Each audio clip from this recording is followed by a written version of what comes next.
Hi, everyone. I'm just going to make a few introductory remarks while we're waiting for everybody to come through and to let you know a little bit about what the schedule is going to be. So first I will make these remarks and then I'll remind you that there's food out there and there will be a break and you can have coffee in the middle and all that good stuff. So welcome, everybody. I'm Lisa Davidson. I'm the chair of the Linguistics Department. And on the behalf of the Linguistics Department and my co-organizer, Alec Morantz, and also the NYU Abu Dhabi Institute, I'm really pleased to welcome you all to Perspectives on Multilingualism in Interdisciplinary Roundtable. Around NYU, many scholars are dedicated to the study of language from a variety of perspectives, but we don't always have the opportunity to learn from our colleagues. Multilingualism is a characteristic of communities that touches on questions that are biological, political, technological, educational, developmental, and clinical in nature. Today, we brought together colleagues from 6 different departments in FAS, Steinhardt, Stern, and Abu Dhabi to share their perspectives on multilingualism. This workshop was conceived as an endeavor to bring together language researchers from around the university, as well as audience members who are also interested in language so that we may learn from one another and even begin to form connections, we hope. So this morning, we're going to be hearing from first John Sprouse, who's from NYU Abu Dhabi, whose work on experimental syntax is influenced by living in an extremely multilingual city. We'll also hear from Esti Blanco-Elorrieta, who will be starting in the psychology department in FAS in the fall, about how to investigate multilingualism using neurolinguistic approaches. Elish Cronan from the linguistics department will discuss how variation in multiple languages affect child language acquisition. We'll also hear from João Sadoc in the Stern School of Business about how conversational agents approach the complexity of multilingualism. Maria Rosa Brea from Steinhardt will speak about training speech-language pathologists to work with multilingual clients. And Chandel Nero, also from Steinhardt, will speak about normalizing multilingualism in educational settings. So we welcome you all. There will be a coffee break after the first 3 speakers. And there will also be a reception after the event on the first floor that we hope will allow us to have more time to discuss and meet each other and talk about language here at NYU. So we hope you enjoy the program. Thanks so much. So our next speaker is Esti Blanco-Elorrieta of Harvard University and soon to be NYU. Yes. To tell us about how the brain juggles multiple languages. Take it away, Esti. No, I don't have a presentation. Yeah. Hi. So there's been a change of plans, and actually I'm not going to talk about how the brain processes language at all, because I did that yesterday, and I've done this enough times, and I feel like a lot of you have heard that before. So instead, what I'm going to do is I'm going to talk about why I think multilingualism matters in the world, period, right? And so there are around 7,000 languages in the world, in the earth today. And each of them is particular in the way in which it reflects, and it's different based on the culture and the civilization that it emerged from. So we all have heard the example that Sami people have 7 words for snow, and this was relevant because in the particular vital context in which they live, this differentiation between the different precipitations is relevant. However, for Basque people, that differentiation bears no relevance at all because we hardly ever have snow, but we have many words for the different kinds of rain because it turns out that the Basque country, it rains all the time. And so we have words like euria, eurite, which means like very thin rain and very thick rain and raining constantly and raining in all these different ways, right? And Plato and Aristotle and Socrates, they came up with 6 different words to describe different kinds of love. For love for a friend or for oneself, for a partner, or for the children, or love for God.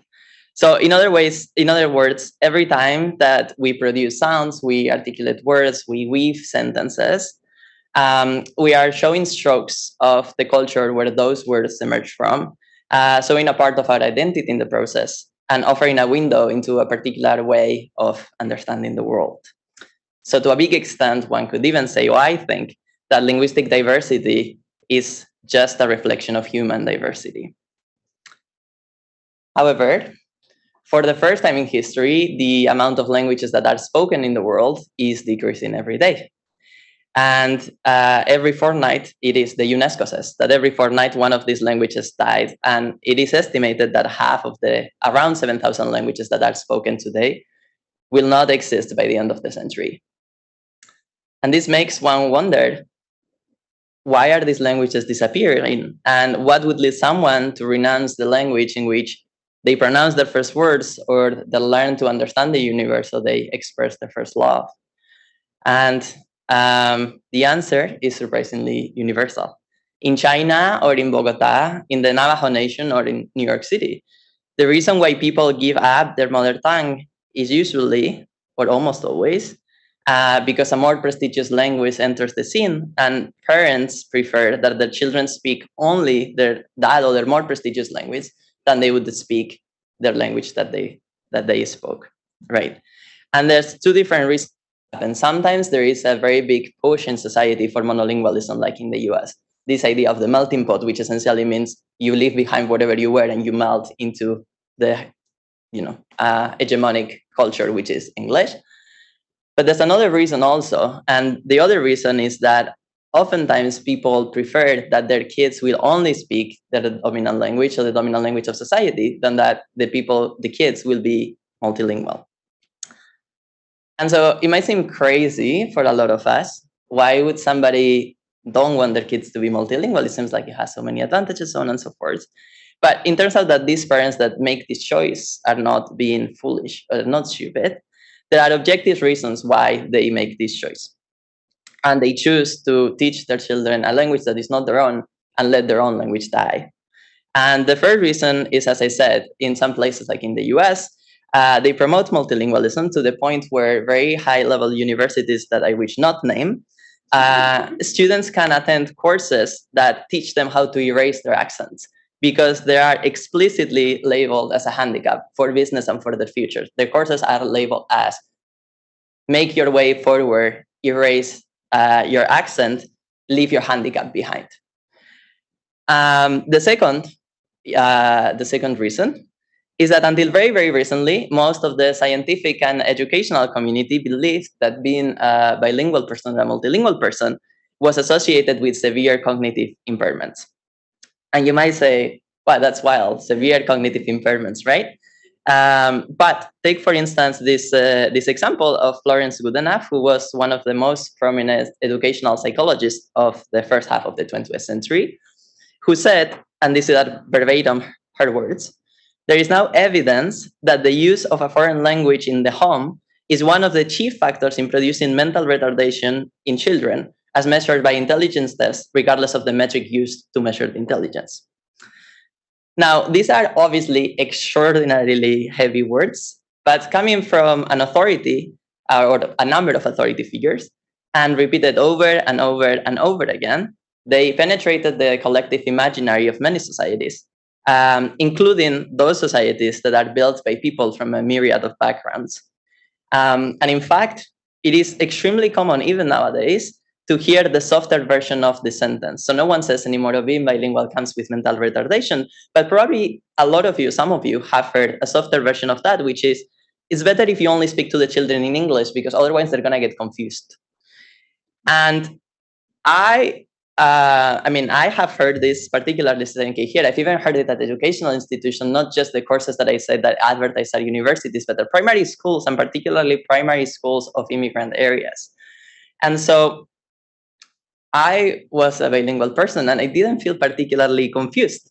And so I was like, well, is there scientific evidence supporting any of these claims? Is there truth to these claims that have been so spread that they said universal internationally across all the different strata of society? And so when cognitive scientists began to research multilingualism, research in multilingualism and the brain and cognitive science and so on a few decades ago, it seemed that it was in fact true that multilingual individuals had more difficulty communicating. So researchers found that if you compared a bilingual and a monolingual person and you asked them to say as many words as they could come up with in a certain period of time, for instance, or on a particular topic, it was the case that monolingual people were on average able to produce many words and to produce words more quickly. And they were also bilinguals, it turned out that they were also slower when they were asked to go from one language to another.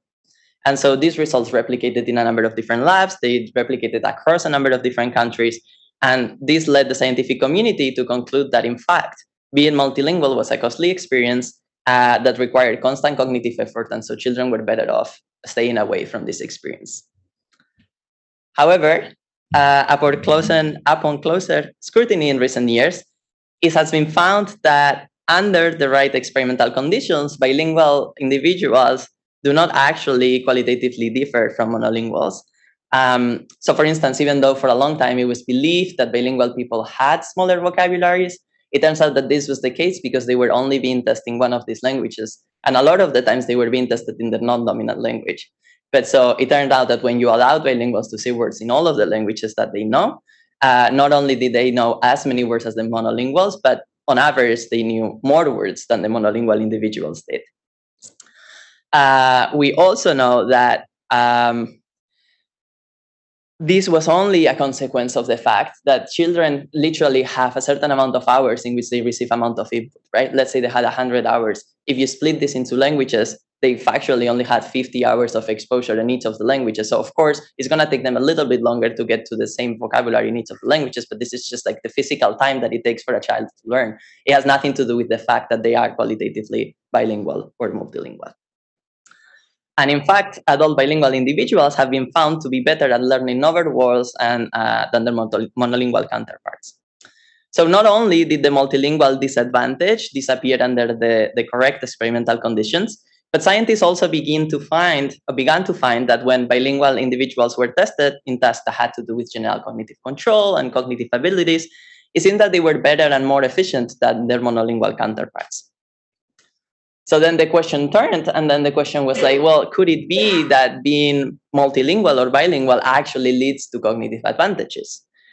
And so elucidating whether bilingualism in fact leads to such benefits and some cognitive benefits has been the million-dollar question in our field of study in the last decades. It has been a very heated debate. There have been many, many studies on this topic.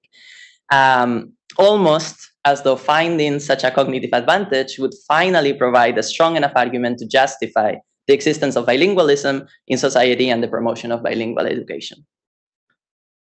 But the question that I want to raise today, and the reason why I decided to change my talk and talk about something else today, is because the question that I want to ask is whether these advantages, in the order of milliseconds, the fact that people can make the split of the second decisions a little bit faster if they're multilingual, should truly be what dictates our linguistic and educational policies and should really be what is giving legitimacy to bilingualism.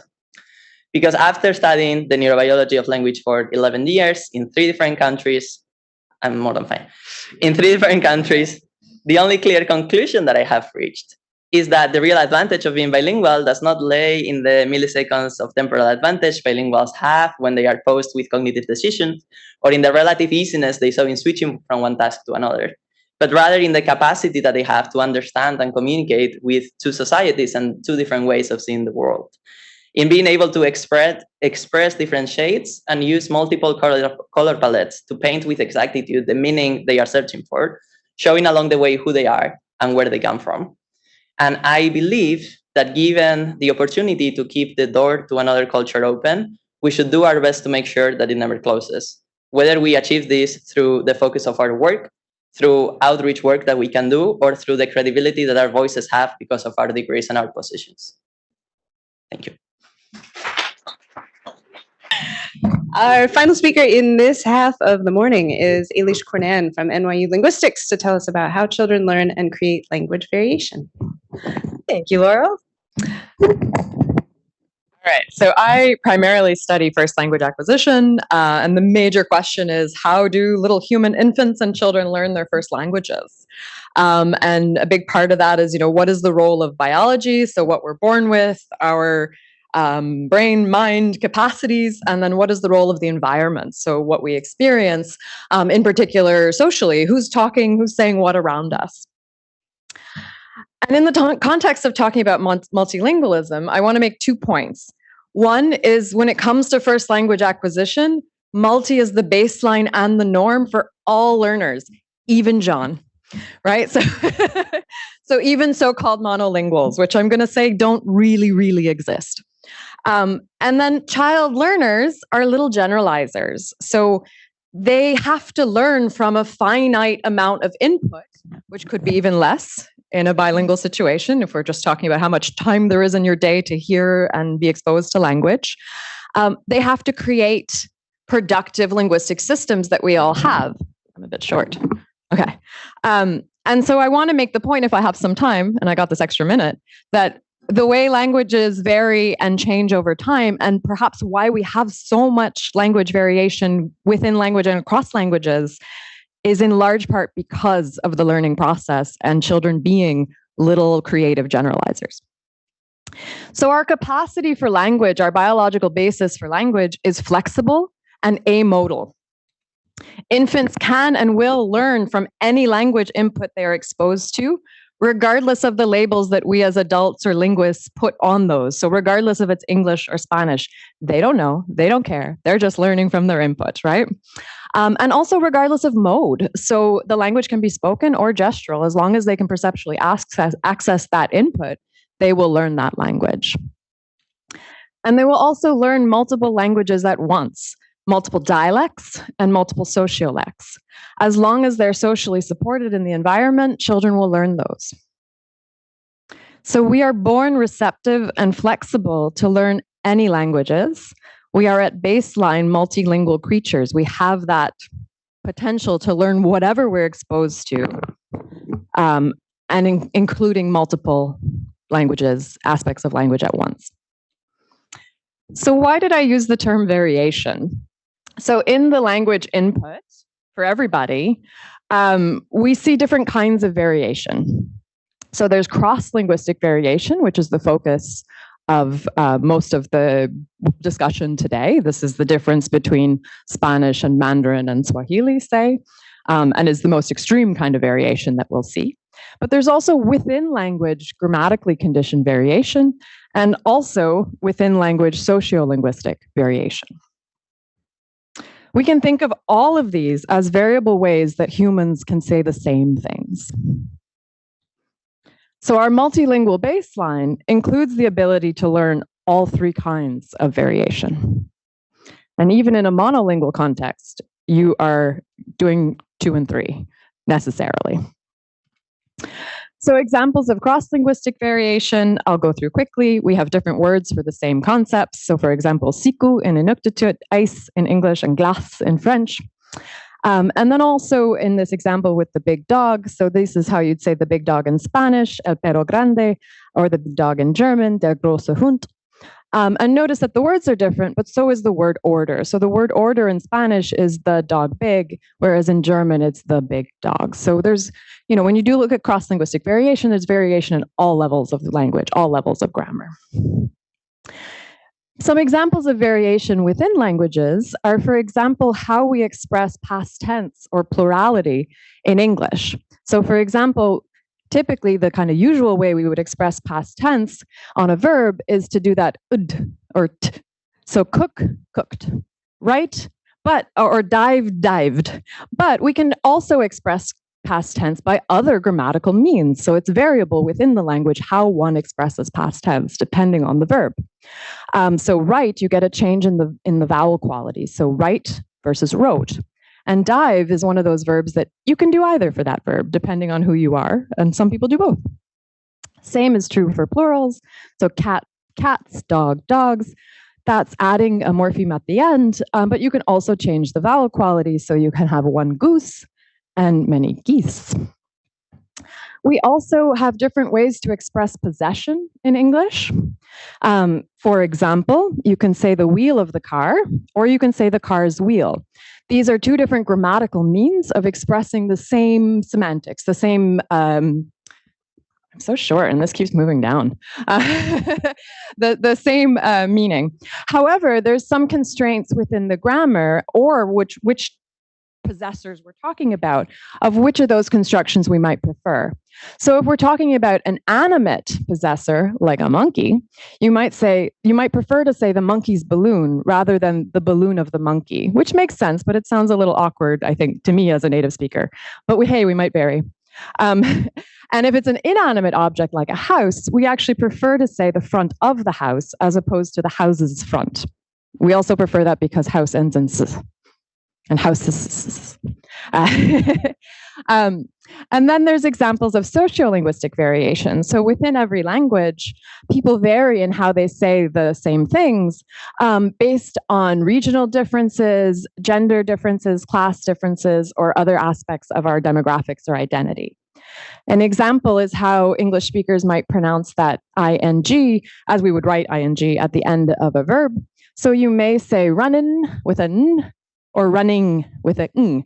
And in fact, speakers of English pretty much all do both of these, but at different rates. So there's variation in how we do this. But what we find is you get more of the n pronunciation in certain regional or ethnic dialects, and also in most studies, more so among males and among lower socioeconomic classes. So you see this variation is, at least in part, socially structured. Over here is an IPA vowel chart. Don't worry about it if you don't know, if you're not familiar with it. But basically, it's all the little vowels that we can produce in our resonant chamber of the mouth. In some Canadian Englishes, we see pronunciations that differ from either dialects and are variable and changing in the community. And the one I want to just mention is the so-called oo fronting. So oo, as in goose, oo. This vowel, it's made with the tongue and the jaw high and the tongue in the back. So this is kind of our mouth this way. See, as if I'm like this. It's my resonance chamber. So ooh. And what we see in Canadian English is that the ooh is going, compared to other North American varieties, in many words is moving more forward. The tongue is moving more forward. So instead of goose, you get goose, goose. And so now I want to talk about some examples, and I want to talk about examples that are ostensibly just about English, but I want to say they speak to this issue of variation and multilingualism and how every little child learner is exposed to variation, even in so-called monolingual contexts. So this is a study by colleagues Erin Hall and Ruth Mado. And what they did is they directly compared children and their caregivers speaking Toronto English, and they were looking at many things, one of them this oo fronting that is known to be changing in the community. They did elicited production, so this was getting participants to produce words, and they did the vowel that we care about, but they also had people produce lots of other words so that they could acoustically map out their vowel spaces. They tested 19 families from Toronto with 24 children aged 4 to 12, their caregivers, and then also adults who weren't parents as a control group. And the question was, how are children learning this variation? Are they doing exactly what they're hearing in their input? Are they doing what their parents are doing? And they're actually measuring their parents, so you can ask that question. Are they fronting the vowel to the same extent?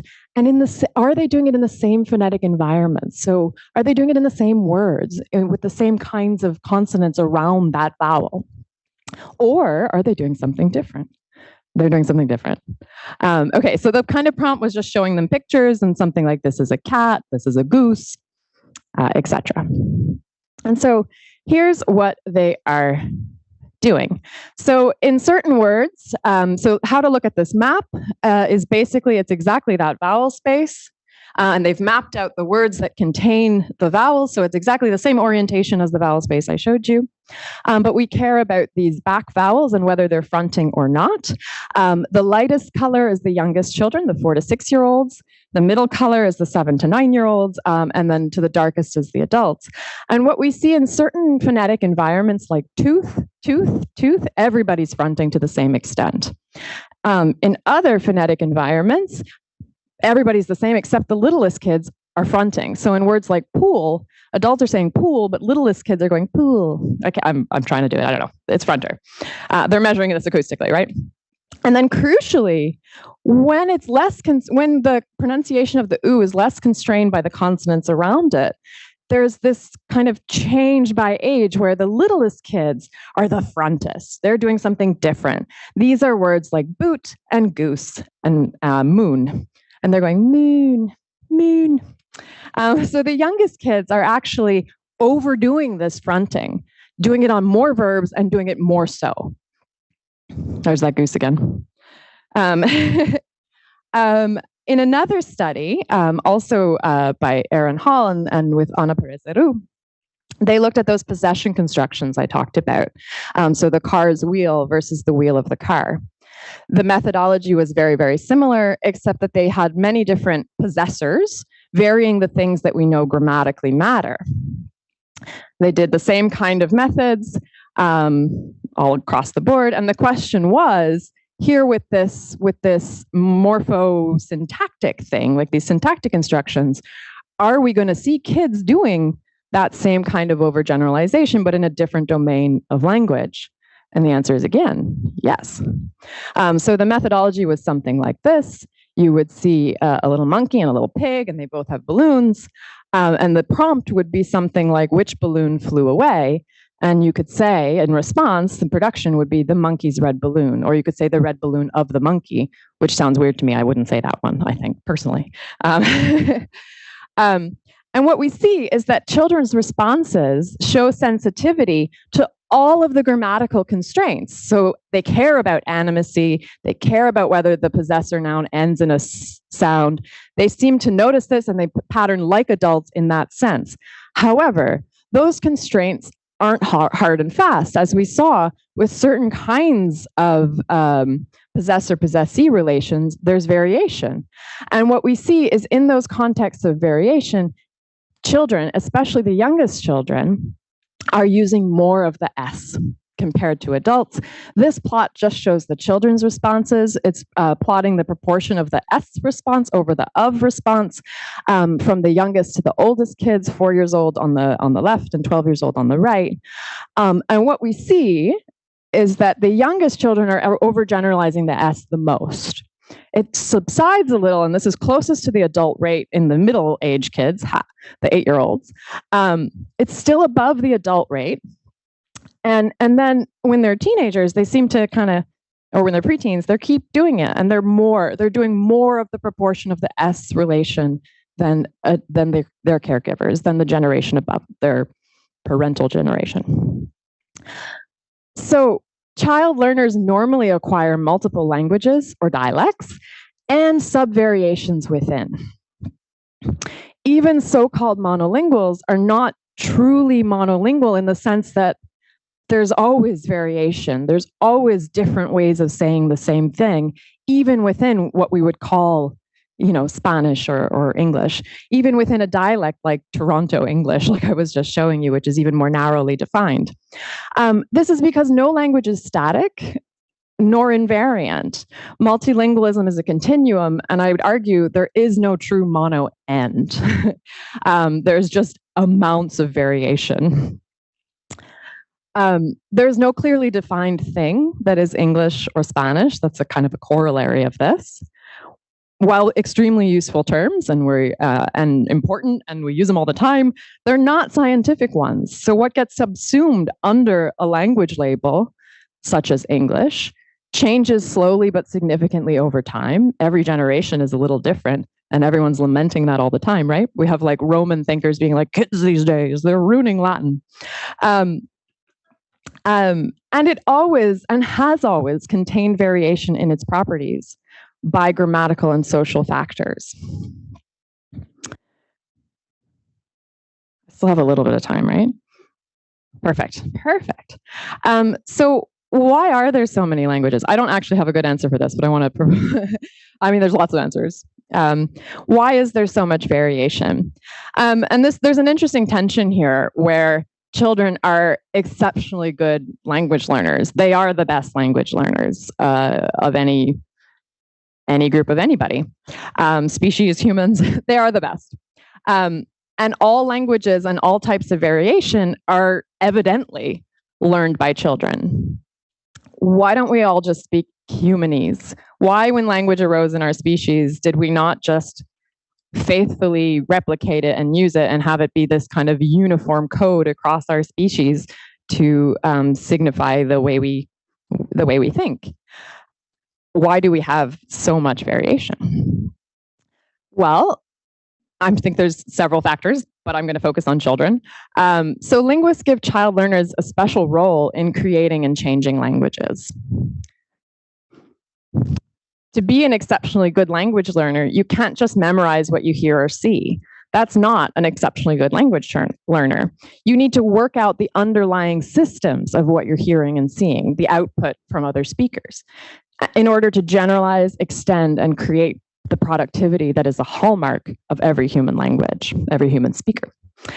So child learning is understood to play a special role in the creation of new sign languages, notably Nicaraguan Sign Language, synthesizing Creole languages, and innovating and changing patterns within a language. And this is something I'm very interested in, and the 2 case studies from colleagues that I talked about speak to that as well.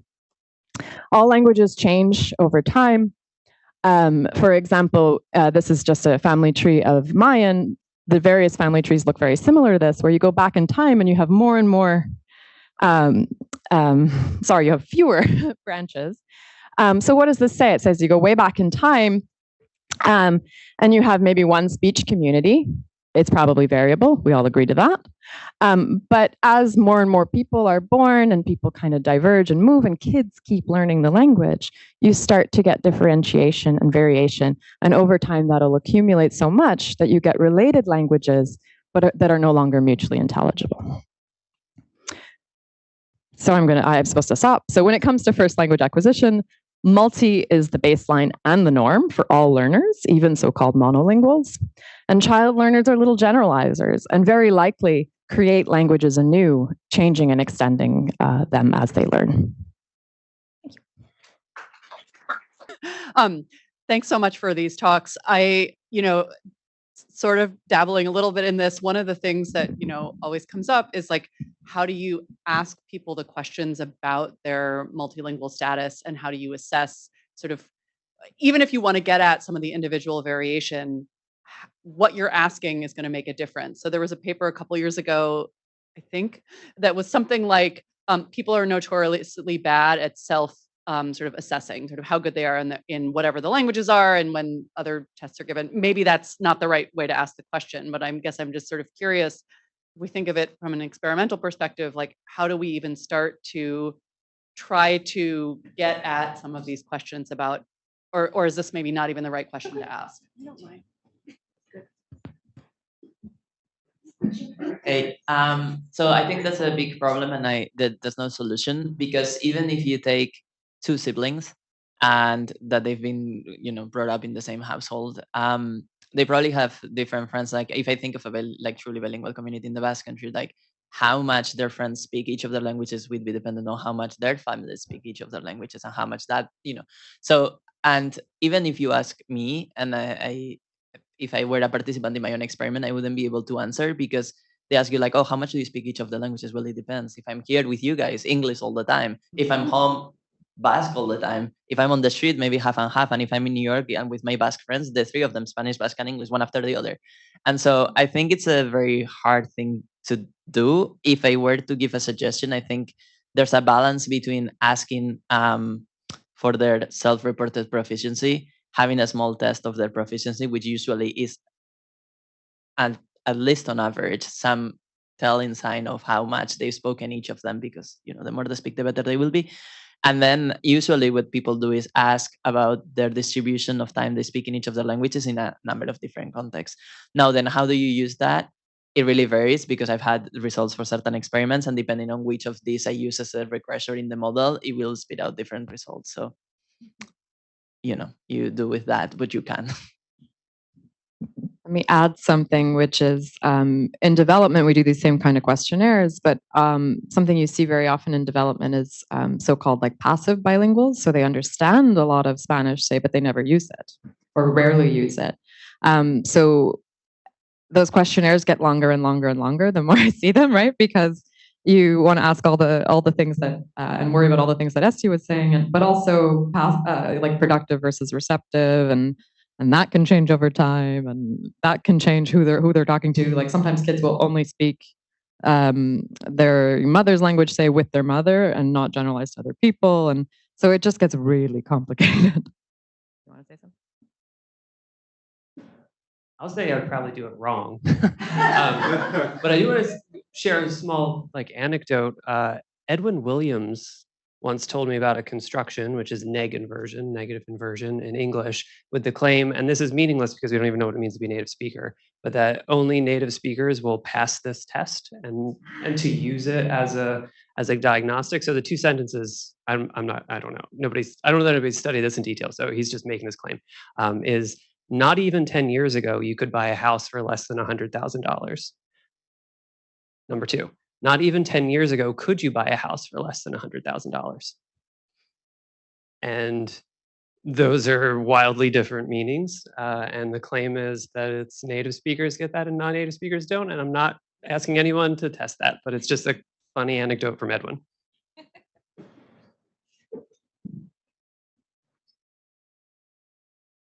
Hi, everyone. So I have a question about child language development and also a question that goes back to Esti's talk from yesterday. So if you weren't there for that, I'm sorry for asking about it. But my question is, if language is mapped onto a single system, how do kids that grow up in a very bilingual environment from birth, how are they able to separate those systems and not sort of constantly mix them up when they're communicating? I can start. We can go back and forth. I was also at Esti's talk last night, so I was thinking about this as well while Esti was talking. But I think there's some cases where kids do kind of mix them up, and I don't want to say they're confused at all. But imagine you have a Spanish-English bilingual child, and they're dominant in Spanish. They're using Spanish more than English, but they're having a conversation in English with an English speaker. You do very often see when they can't find the word in English, they use a Spanish word. They just and you kind of call this like a lexical gap. Maybe they don't know the English word, or, maybe it's just like far less frequent. So it just doesn't come to them, which was something Esti was talking about, right? Like the activation.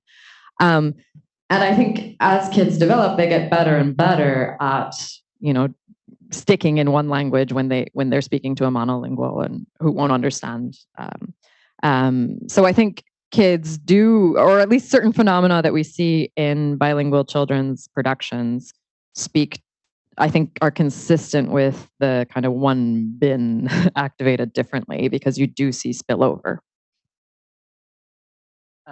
Yeah, so actually children, when they're very little and they're truly bilingual, oftentimes they in fact don't distinguish them.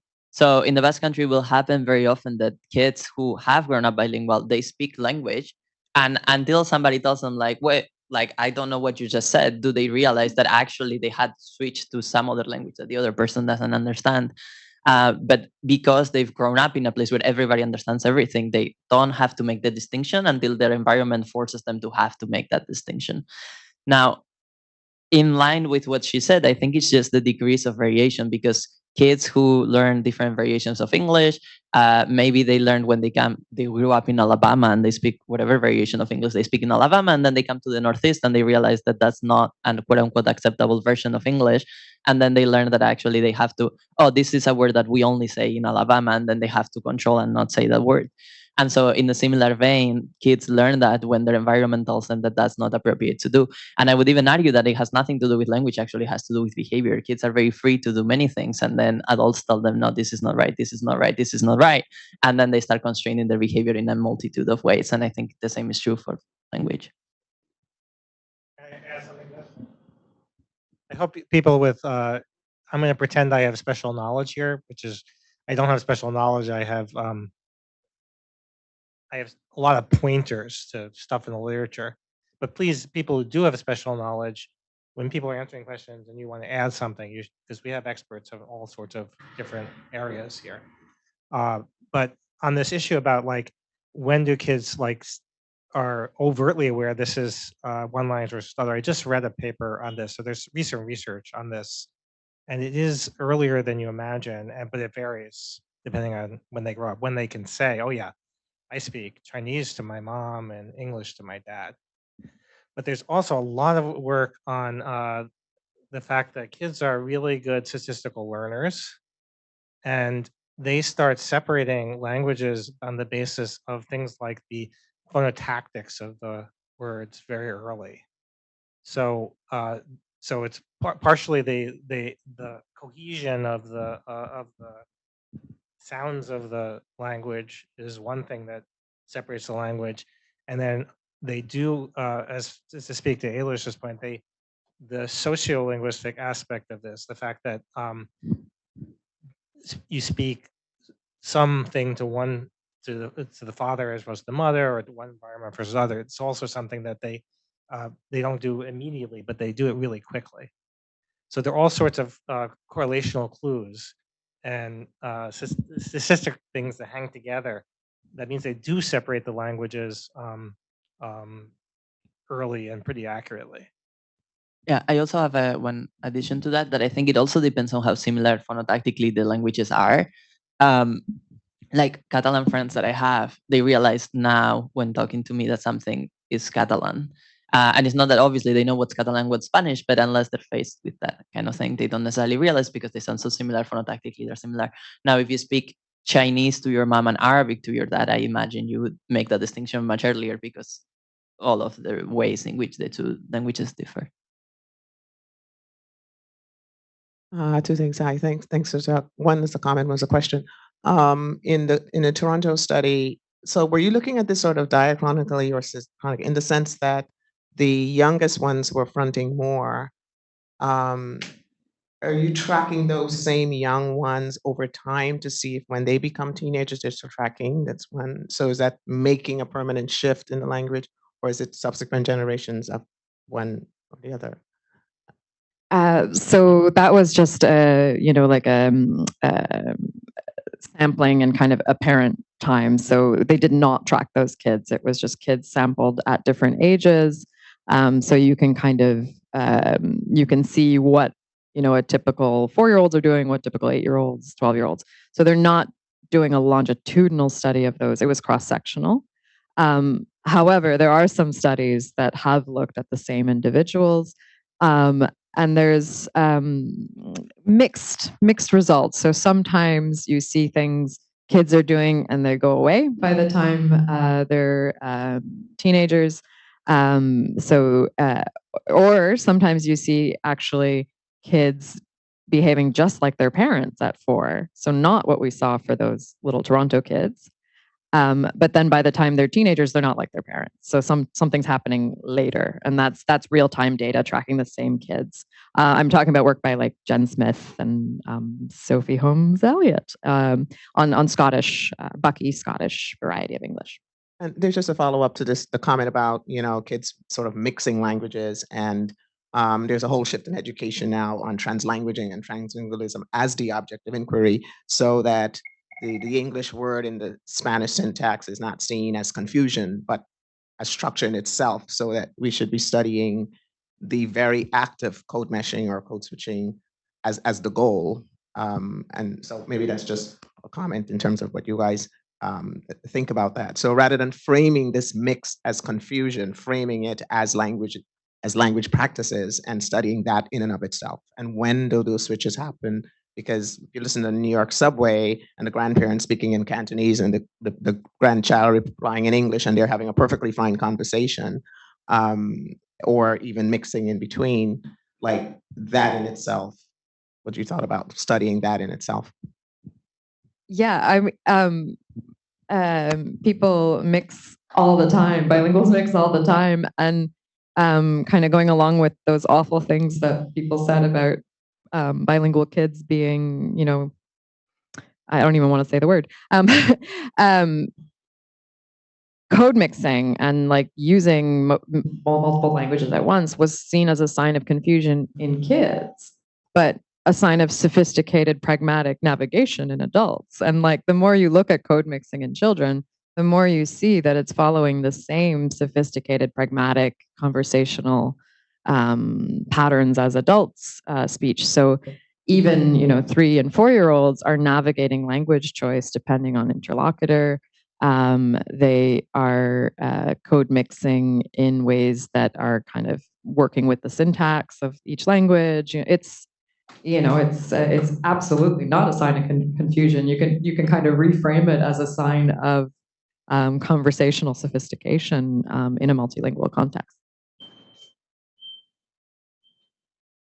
I think it also depends on how we look at language, right? Like if we are looking at it as a tool for communication and to the extent that the other person will understand, if the most efficient way to communicate an idea is mixing languages for whatever reason, like maybe the word doesn't come to mind, but sometimes one language has a better fit for a particular meaning that you want to express than the other one. So if the other person will understand, then why wouldn't you use it? And the only reason why you wouldn't use it is because somebody has told you that it's stupid to do that, or it looks bad, or it's like no, whatever. But like under an accepting environment and under the circumstances that the interlocutor understand, then there's really no reason not to, and no argument to be made as to why this would be bad in any capacity. Hi, a bit related to like switching and also kind of going back to Jess's question. So I know we were talking about multilingualism in the sense of like, say, words mostly like choosing a word from one language versus the other, but there's also, I guess, more in recent years been a lot of work on sort of moving between languages, but in things that are more continuous. So things like the phonetics, for example, where you're not necessarily choosing either an English or a Spanish like phonetics, but you could go somewhere in between, or you could have something be like more English like or more Spanish like. Yeah, I'm curious about what you guys think about how we sort of move between languages in things that are more continuous. And also, yeah, I'm kind of like, I had this question about your talk yesterday as well, Esti, like, what do you think is happening in the brain in terms of like how we choose how much of each language, like where we are in that continuum, if you will. So I think, and we were discussing this over dinner last night. I think that we don't even formally where the line is between two different languages. We don't know, right? Like people argue about this all the time. Like what is a dialect? What is a language? What is a social language? What is whatever? Some people make the argument that African American vernacular is in us language, and like why wouldn't it be? But like when people make these choices, usually they're motivated, but by social and political and economic reasons, and not really by linguistics or science. Like there are certain cases that yes, Arabic and Chinese are completely different, but like then there is a spectrum of variation, very much along the lines of what I listed. And so where you put the line there is very much a choice that doesn't have really to do a lot of the times with the form of the language per se. And so if you are not able to put a formal line on this differentiation in terms of the form itself, how are you going to then make the claim that biologically there is a difference in your brain in case of how these things are processed, right? So I think that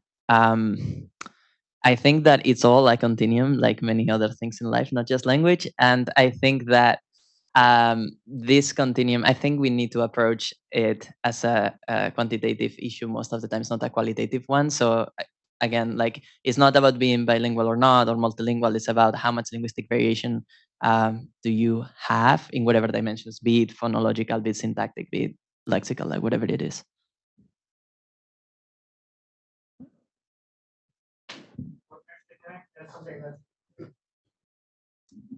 Sorry. I will later, not now, later. But I think your question was also about, when might you mix, say something that's between two dialects, two languages, so forth. And which is an important question. And I don't think we have any bird song biologists here, but the same question arises in a population that you can study more invasively, like zebra finches. Like when zebra finches might hear, when they're learning their song, they might hear multiple exemplars from different members of their flock.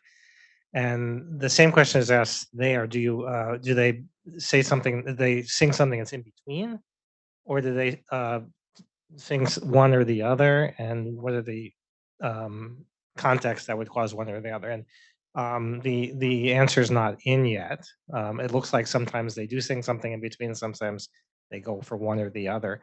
But as a community, there are lots of ways to address similar questions. So. I want to add something too, actually. And this is not as a language acquisition researcher, but as a a Montreal Anglophone. So I speak French. I've been exposed to French, Canadian French, phonology in particular since I forever, right? But we spoke English at home. My parents are Irish. But when I speak French, I can shift to being very Anglophone or very local native in my phonetic qualities, right? Like, so my syntax is very non-native. But I think I do that for alignment purposes, right? So I think some of those in-betweens are about, do I want to be like, I'm from Quebec, or do I want to be like, oh no, I'm an Anglophone. Don't think that I understand everything, or whatever. So I can play with that. And I suspect that that's a major aspect of kind of phonetic prosodic in-betweenness, or that kind of shifting your Can I ask? Okay, thank you. This is like both a thought and a question. But I want to hear your thoughts on the thought question. I want to go back to kids and growing up in multiple languages, and I want to mention, maybe I was thinking of the importance of context, and like I wonder at which point the child becomes aware of, and depending on their context and to the degree to which the languages were separated when they grew up, when they would become aware of, okay, these are separate languages. So let's say that like you grew up, let's say standard bilingual or trilingual, like you grew up in, suppose, immigrant family where the parents speak both languages. So that is we can think of that as a frame. So like, let's say that's a frame of speaking Arabic and English. And if you grow up with all of that, if everyone speaks Arabic and English, then the kid might not in the initial be aware necessarily, or it's not necessary for them to be aware that these are separate until, for example, your grandparent doesn't speak English, and that's another frame that this person doesn't understand these vocabulary items or something. And then this necessitates your awareness of these actually being separate, or when watching TVs or some TV or plays or something like that. But then there could be a distinction in, I speak this language with this person, the other language. These sort of create frames. So I'm thinking, like, I don't know if there's any research on like when, I'm so sorry for this mess of thoughts, but like, is there research on when the child becomes aware of this being a separate language as opposed to this being something that I can use with these people and not being something that I can use with the other people because they don't understand this or something like that? That'll vary by the kind of bilingual context, which I think Esti was speaking to in response to a previous question. How soon does the social context force you to make linguistic choices or not? But I also think it correlates largely, and I'm not super familiar with this literature, so I hope I'm saying the right things, but it correlates largely with metalinguistic awareness in general. So when kids hit about 4-ish and then continuing on, they become more and more aware of language as a thing in and of itself, language as language, and able to kind of think in a meta way about language. And that'll kind of correlate with their appreciation of that, explicit appreciation of that. I also think it matters how similar or different the languages are. So I'm going to tell a short funny story, which your comment made me think about. So I had a friend's kids in Montreal. They speak Spanish and English at home. The mom is from Peru. The dad's an English Montrealer, but the dad also has Francophone background. So the grandma only speaks French to the little girl, who's now a teenager. But the family went to Peru for like 6 months, right? So then the little girl at 3 years old is hearing all Spanish. And she comes back to Montreal after 6 months. She's about 4. And her grandma says, "Oh, bonjour Miranda, comment ça va?" And is speaking French. And Miranda looks at her and goes, "Grandma," in English, "you speak bad Spanish." Which I think is beautiful. She switched to English. and compared the two Romance languages. Huh? Some kind of awareness there. But then can I jump on that thought? So this grandma was Francophone or Peruvian? Sorry? Francophone. Okay. So did she expect for her to speak Peruvian or? No, the grandma expected to be able to resume speaking French with the little girl who also, was speaking French and exposed to 3 languages, just less French. Like French was the very minority language for the child at home. All right, so the first speaker of this session is Jao Sadak, and the title of the talk is Challenges of Multilinguality. Did I say that right? In Conversational Agents. Yeah, so I figured I'd make up a word. But in fact, what I'm going to talk to you about today is more actually about challenges in how we have conversational or chatbot type of agents interact with people who are multilingual, right? And sort of a lot of my research sort of centers around natural language processing, in specific on building, developing conversational agents and figuring out how to evaluate them. Specifically, aside from sort of the theoretical NLP type of stuff that I'm interested in, I'm actually very interested in applications. So applications of conversational agents for natural language processing, particularly for healthcare and public health. So one thing that's made my life a lot easier in terms of like explaining what I do to people has been ChatGPT. Now everybody's like, oh, there's this chatbot. Awareness of this kind of technology has increased tremendously in the last 2 months, which has been highly helpful. But what I am here to say is that conversational agents don't really end at ChatGPT. They're starting to become more and more prevalent in our lives. From spoken conversational agents to gaming, and now we're starting to use a lot of these same models that are in ChatGPT in terms of games for kids. They're also being used for various educational purposes, which has actually shown relatively good success. And then finally, we see them and they annoy us everywhere in terms of like, the chatbot that's gatekeeping the person, right? And so just a quick thing about sort of how the conversation or one sort of mental framework or mental map to think about when it comes to how these conversational agents interact with you, right? So in some sense, you have some user, right?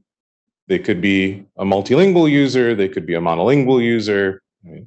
We've discussed about how those are not as separate as one could imagine them to be, but they come and eventually that goes through some form of a natural language understanding component, whether that be ChatGPT or something more structured.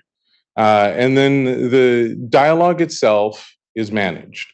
But what's interesting about, in particular, the multilingual user of conversational agents, right, is the fact that in order to support multilingual users, we actually have to have a multilingual natural language understanding component.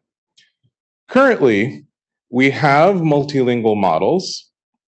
We have versions of different ways of understanding natural language in multiple languages. But in fact, this whole system that I'm showing you here is often largely built towards only supporting one language. And I will show how I and some colleagues are sort of guilty of this ourselves and talk a little bit about some of the experience that we've found.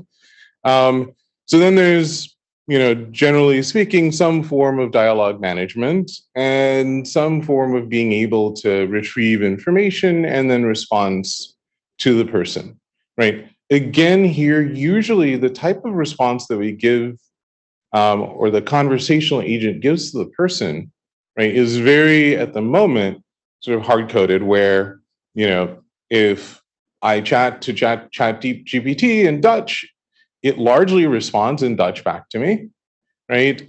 but it doesn't have this type of understanding. Surprisingly, it does do reasonably well with code switching.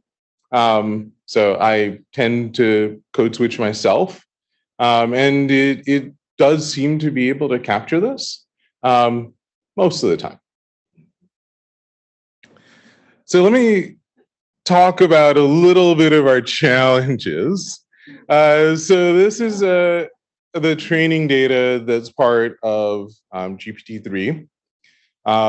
This is not necessarily the same set of languages or language representation that is in ChatGPT, but it's sort of to show a little bit of an issue that we have with these models, right? And what we can see is fine, it's majority English, and then it's, okay, Romance languages in terms of the beginning. Google, right, has trained even on more models and been better about trying to make diversity. Yes, code is number 2. I would argue that it is not a natural language, but fair enough to call it a language, right? And here's another project called Bloom, which is trying to promote more linguistic diversity, right, in sort of what is being trained in these models. But in fact, the composition of your training data does matter in terms of the model's ability to encode information and the way that the model is actually able to, what kind of abilities and the quality of model responses for different languages. So if you have a multilingual speaker, right, the multilingual speaker may default to English under the assumption that, well, English is the language that Siri understands, or, English is this language that's understood. And maybe, right, if we're, let's say, trying to serve questions about public health to speakers in India, right, maybe they can really express themselves best, right, in their local language, right? So trying to understand how to, even though these speakers are multilingual, right, they may speak their local Indic language as well as Hindi, as well as some component of English, their ability to express themselves may be different. And so, the challenge in terms of trying to serve populations, right, even multilingual populations, is trying to reach to them and be able to generate models, right, and conversational agents that can actually serve the people who we care to help with these new technologies. Okay, so one sort of more controversial statement, right, is actually not super controversial, but within a lot of natural language processing, there's this issue that English is ineffective, like a pivot language.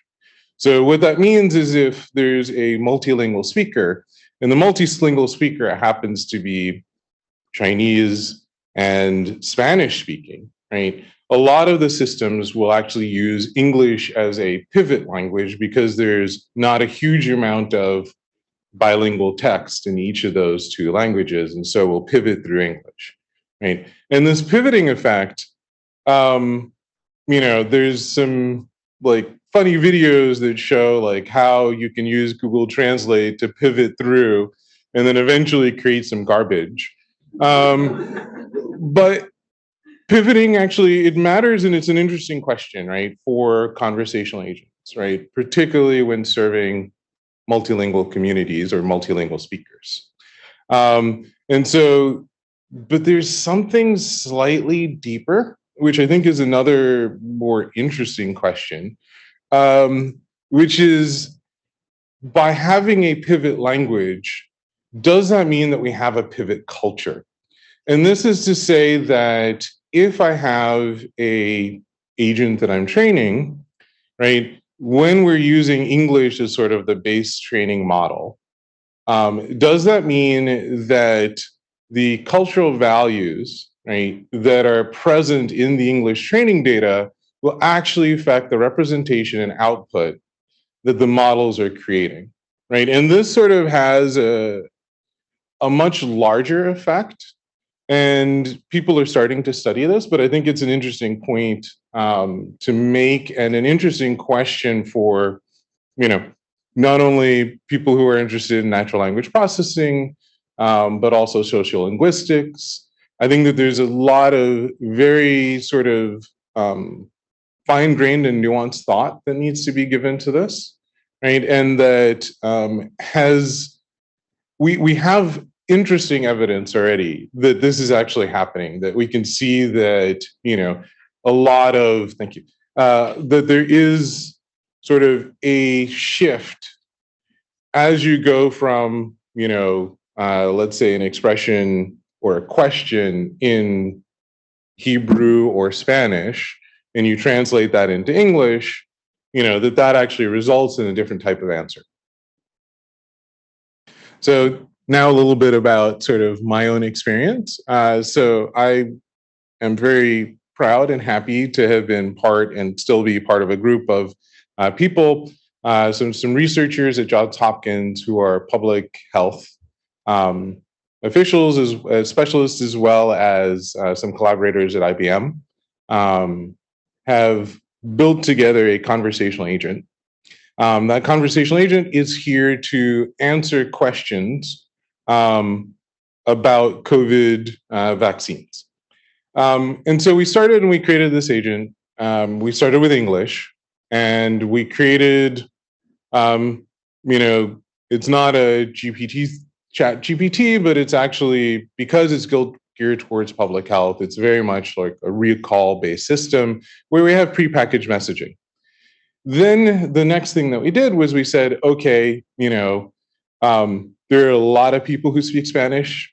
This is a, US-based sort of conversational agent, but let's build a Spanish version, right? And what was very interesting is sort of the approach we took and the issues and findings that we had, which were our initial approach was, okay, let's try to translate. We'll just translate. We knew that this was a bad idea. I will say that, but we're trying to serve people. It's a pandemic. Let's see, how quickly we can actually get stuff started. So then we looked at the translation-based model and found actually that the model was okay in, let's say, the top few sort of questions that people were asking. But in terms of the long tail, it was very, very different than the English model in the fact that it was not nearly, it did not have, at the same level of precision, it did not have the same amount of recall in terms of being able to answer questions. And so the next thing that we did in terms of being able to solve this problem was actually have native Spanish speakers. But then it became another problem, right? Which is that, in fact, in the US, there are all sorts of Spanish speakers, right?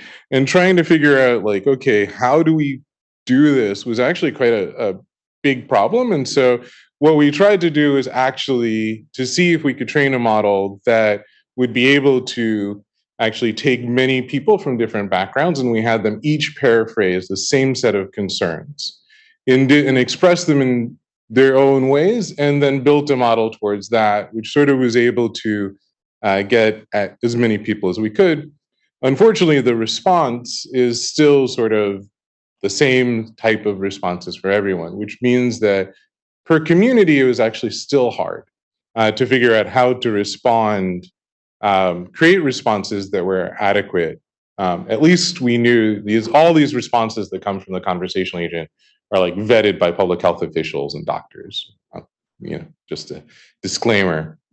The other thing that we found, which was quite interesting, was the different communities had different concerns. In retrospect, that seems obvious. A priori, non-obvious. Everybody's, in the US, we thought, okay, well, the top concerns between the two populations are going to be somewhat similar. So we should, thank you, perfect, I'm on good time.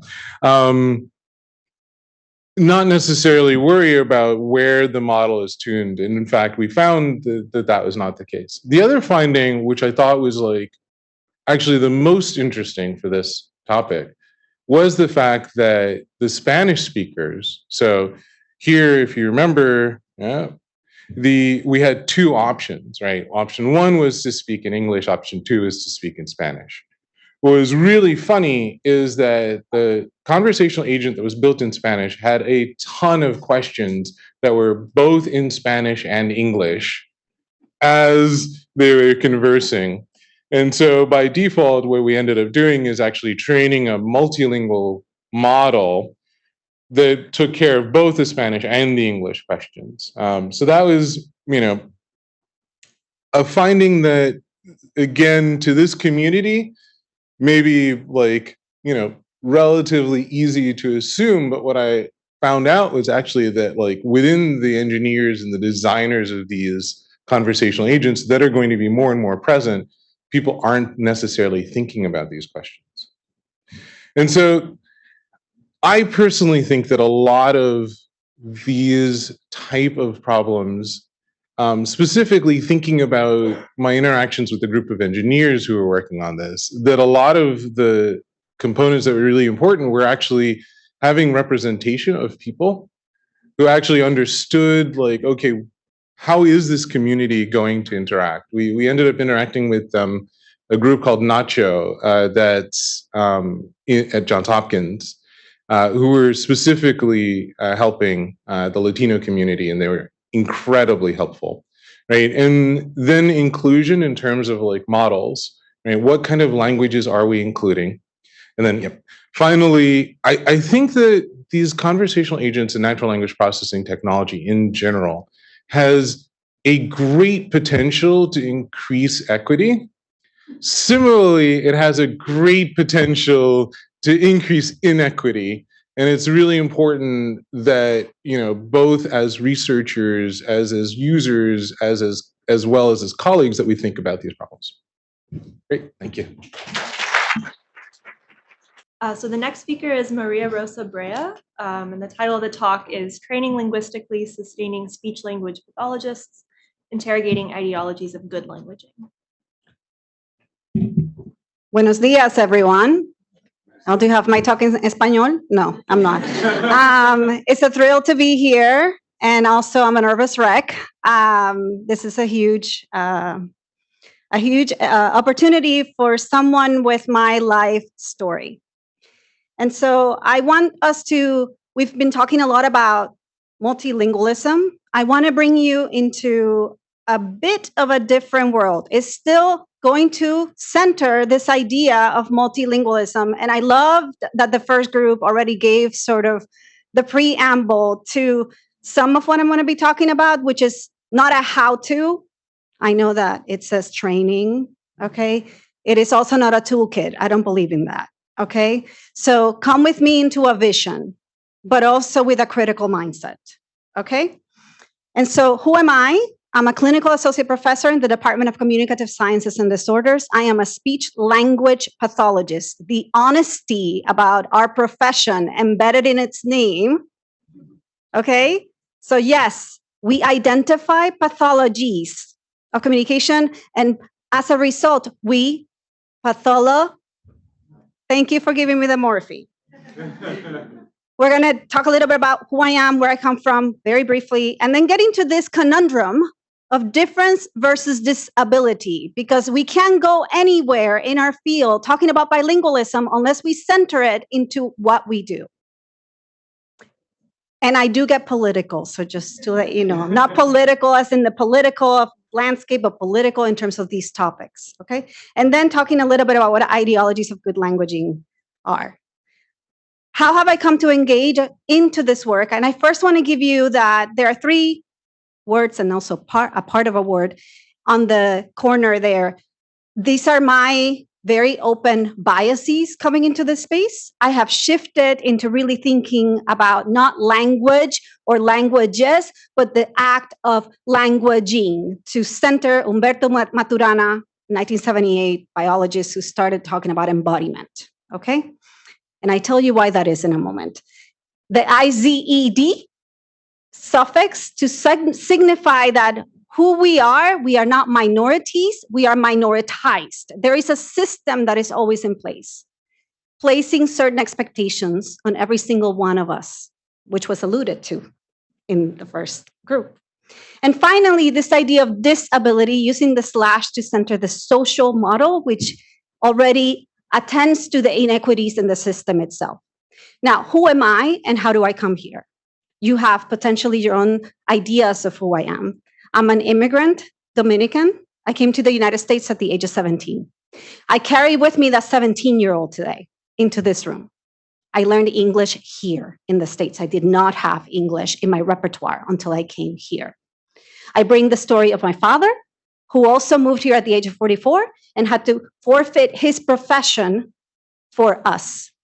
And I bring the story of my 17-year-old daughter, who is currently in her NYU Tisch audition for college, who cannot quite tick the box Latinx because she doesn't speak the Español well enough. That's who I am in this space and in the context of SLP, okay? So, by the way, every single photograph you're going to see is mine, with the exception of one slide that has a couple of little creative comments. So, and I did choose trees. I don't just photograph trees, okay? But I love them. So we're going to talk about this difference versus disorder framing as two trunks of the same tree. What do I mean by that? What I mean by that is there is an assumption at the center that someone speaks the language well. And that in order to make that assumption a reality, we also have two sister questions. Then who speaks a language in a different way? Who speaks a language in a disabled way? We're going to use the word that Lawrence Leonard used in 1972 in his paper, who is deviant, or who uses deviant language. Because in the sense, that person at the center, was my daughter back then, that center of that trunk is really deviance from something else. And so to do this is what I do with my students in the classroom. This is why I told you this is not a how-to, okay? We have to enact our culturally and linguistically sustaining critical stance, meaning we are borrowing from people from the global south like Paulo Freire, okay, who talked about the importance of not only having critical reflection that only gets you to awareness, or just critical evaluation, but also enacting a praxis of always reflecting and acting to name what is out there in the world and to change it. And in order to do that, that last little bullet that Paris and Alim gave us as a gift, this idea that a vision of linguistically sustaining practices is one in which we are centering, perpetuating, and fostering the linguistic, literate, and cultural pluralism as part of the democratic project that education and schooling is supposed to be. Not necessarily what it was intended to be. So to do this, we have to zoom in to look at that trunk and see what are the ways in which bilingualism is described and defined within the confines of speech-language pathology. We borrow from other fields. That's okay to borrow from other fields. No discipline should stand alone in its own silo, right? But in those definitions that are there, I never truly saw myself as the person who arrived in this country at age 17, who also now trains bilingual speech language therapists and who has worked with families her entire life who have told them, my English is not good enough, my Español is not good enough, I'm scared to talk about in my languages to my disabled child. I've been told not to do it because it will confuse them, because they can't do it. So all this to say that, as Irvin and Gall once said, there is no view from nowhere, no gaze that is not positioned in a space. Okay, and I give you two pictures of the same tree. If you didn't zoom out, you wouldn't know how that one tree embraces the other, right? And so what is at the root of the dichotomy? What is left out and who is centered? These are the questions we need to start asking when it comes to the literature that we are reading and the ideas that we are consuming. And so in this idea, shining the light at the heart of the matter is difference is really a filter.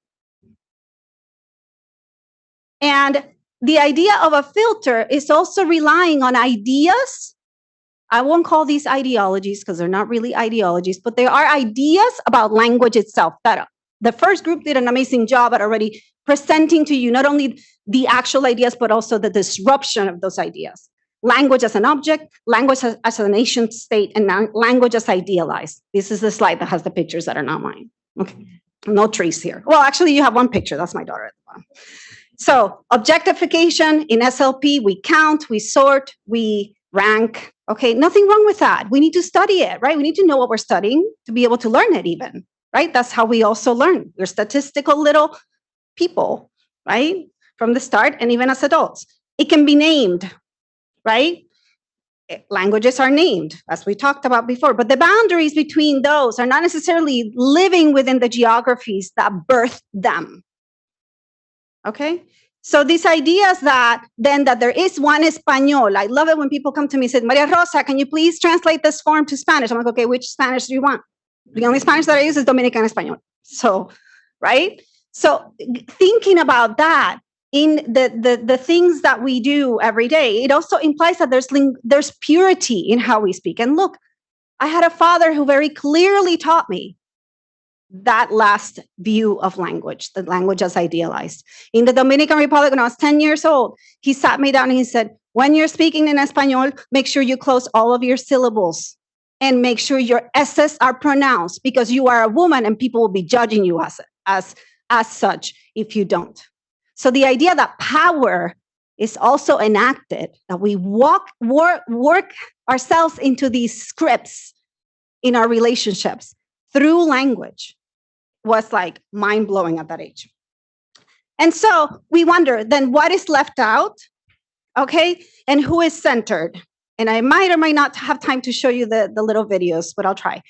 These descriptions of language that my field has mostly enjoyed producing and reproducing are apolitical, meaning that they take the language to become this call box that is outside of our heads. But yet we listened to the fact that there is no such thing as one person who has one native language. You heard about the threads that I heard that connect to this is the idea of mobility. Language moves with you. I would not have had English in my repertoire had I not been in this country, assimilated into it, reading aloud to get rid of my accent. Okay? That if we don't talk about the power that is embedded, that there are some forms of language that are preserved, supported, and placed in a higher place in the hierarchy than others. And that erasing this idea and not noticing the processes by which this happens is also leaving something out. And finally, that this idea that there's a monolingual expectation, and we already heard, is there such a thing as a monolingual, right? I would venture to say that also how we define language and communication has to even be more flexible than that, because we do communication even through emojis nowadays, right? Like I think in emojis sometimes. Okay, so this idea that there's this linguistic separation, and that mobility and the meshing, the hybrid nature of all of our systems together is not permissible, is something that has been left out. And here, and I'm happy to share these with you later, are two videos, one by a professor, not professor, but a person who does a lot of, here's the Spanish coming in, who does a lot of professional development in the aspect of bilingualism, who talks about why is it that we're celebrating when a white person is learning multiple languages, but not when a person who has been using both languages from the start hasn't. And then the other person on the right is also great, talks about the idea of Blackness or proximity to Blackness in the Dominican Espanol, and how sometimes that is what positions it as lesser than in comparison to, say, Castilian Espanol or Peninsular Spanish, okay? Which is very prevalent in our societies. So we need to look at the roots. What are our assumptions of normality? Because in normality lies the idea of standardization. Everybody has to be exactly the same way. Okay, and in that, naming what are there. And I do have some words there because this comes out of the work of Nelson Flores and Jonathan Rosa. The idea that out of this standardized language ideology, there's a lot of other children that have been born looking at how we judge whether a person has language or not, the idea of languagelessness, the idea of how race is embedded in language, and how sometimes language serves as the proxy for racializing a person, especially when you look like this white Latina when nobody knows what to do with me, right? When I walk into a space. So, and then the idea of how do we define competence and what does it mean to be fluent? Because that actually crosses the line between both of the trunks of the tree, right? And so for those of us who are scholars in SLP or even elsewhere, how do we get to reframe bilingualism not as a problem, to look beyond the idea of difference, that falls as actually enacting the politics of respectability. And the idea that like difference, like disability, difference is actually being positioned as something that is lower than everything else or the something else. And in that, thinking that, and I think this was said by one of you at the beginning, variability is a feature in all languaging, and that in our own languaging, we move, right? And we move. And so this idea that even we could contextualize what language is, that's going to depend on how the power relations are between us and who we are communicating with. We have to look at deeply the idea of intersectionality, and we have to move away from the medical model. So it really means getting at the center of tangled ideas of good languaging. And I'll finish with Paulo Coelho. In a forest of 100,000 trees, he talks about leaves and not roots, which roots are my favorite. No two leaves are alike, and no two journeys along the same path are alike. How do we get at that in our research and in our conceptualization of multilingualism? We need different questions. This looked better on Canva, but there it is. Okay. I have a list of recommended resources if you want to point your phone there, but we can share this with them, and then I wouldn't be here without my people. So thank you. All right, so the third and final talk of this session is from Chandel Nero. And the title is Normalizing Multilingualism in 21st Century Education, Challenges and Possibilities.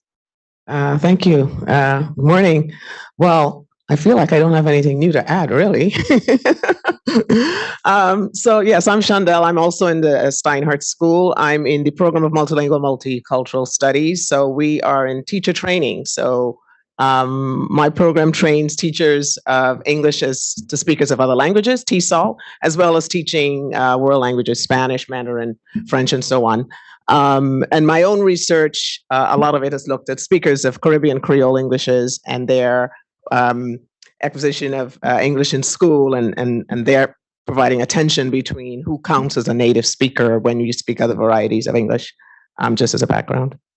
Sorry. So here. Okay.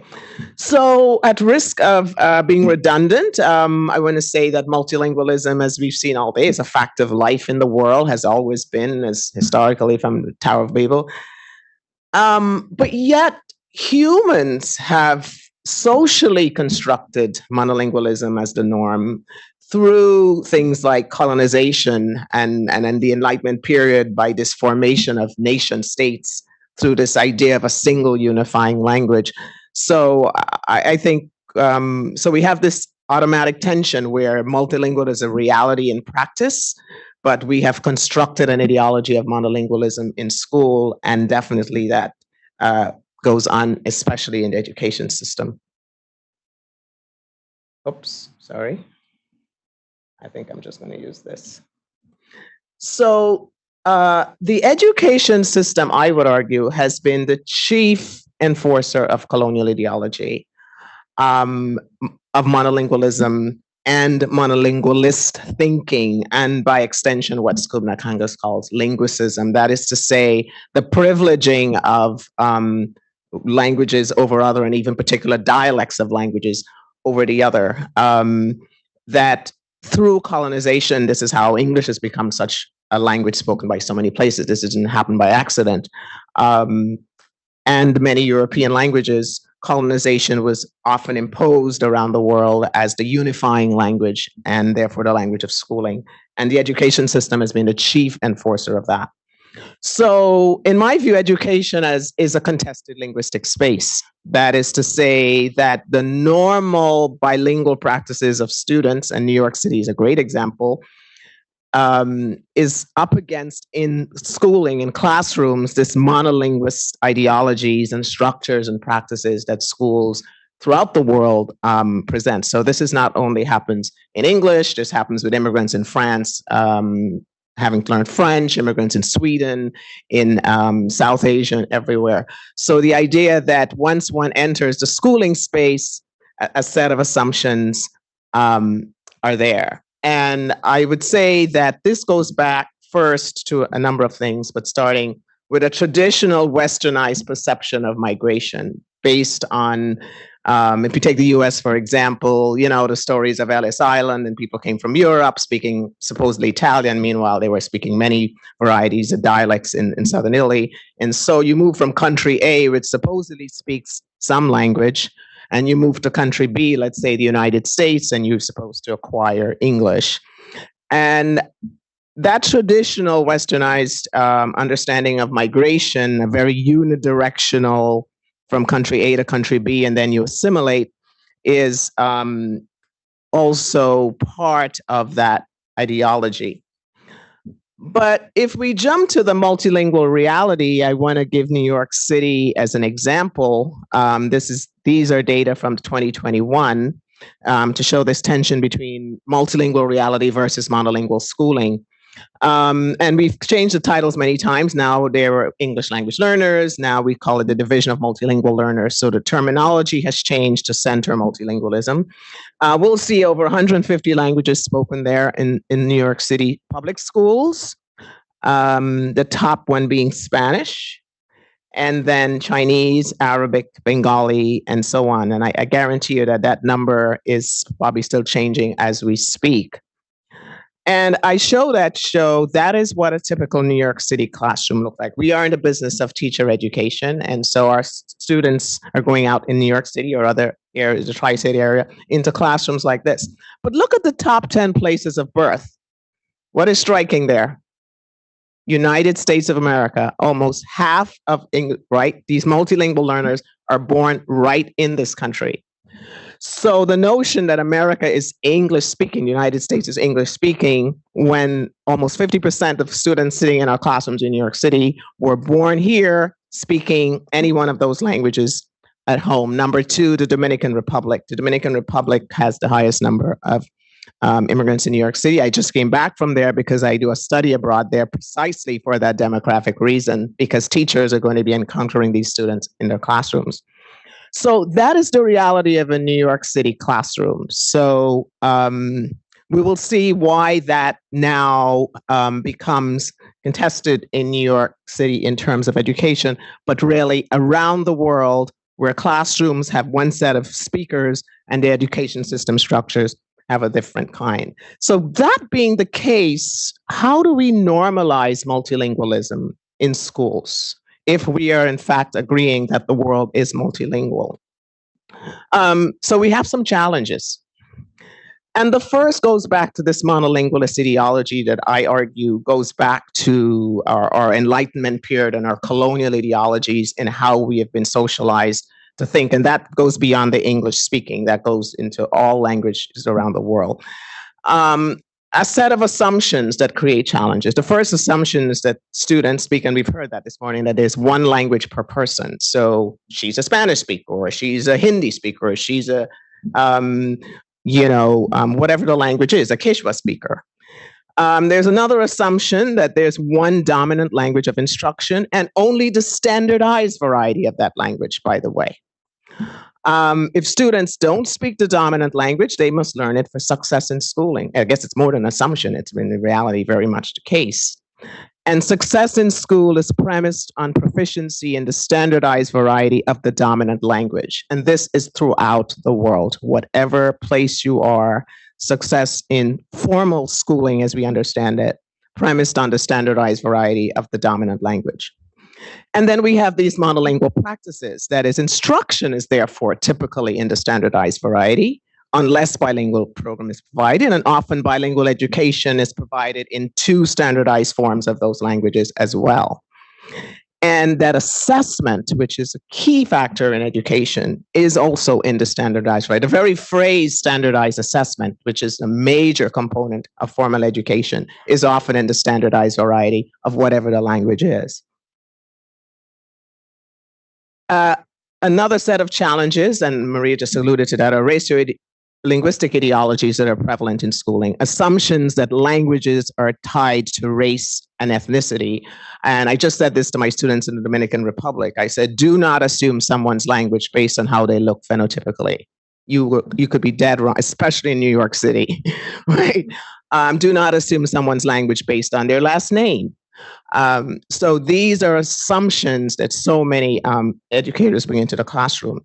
And Alim and others and Flores and Rhoda talk about racialized bodies tied to language deficiency, so that based on someone's look, there's sort of assumptions. In other words, we're hearing their language racially rather than actually what they're saying. And the talk in our field of native speakerism, that is to say, so-called native speakers being privileged in hiring, who gets hired to teach the language, when the idea of a native speaker itself is contested, and privilege in language teaching and learning. So one of the things I ask the students to do is close your eyes and imagine a native speaker of English. And what are you seeing and hearing? And you'd be amazed at the answers you get. Half of them have nothing to do with language. So this idea of the native speakerism is part of racial-linguistic ideology, which are prevalent in schools. And then, of course, language attitudes. Attitudes towards language use emanate from that colonial ideology of hierarchies of language, and particularly varieties, which is a lot of the work that sociolinguists have done, is to try to unpack that and show that there's variation sociolinguistically all the time.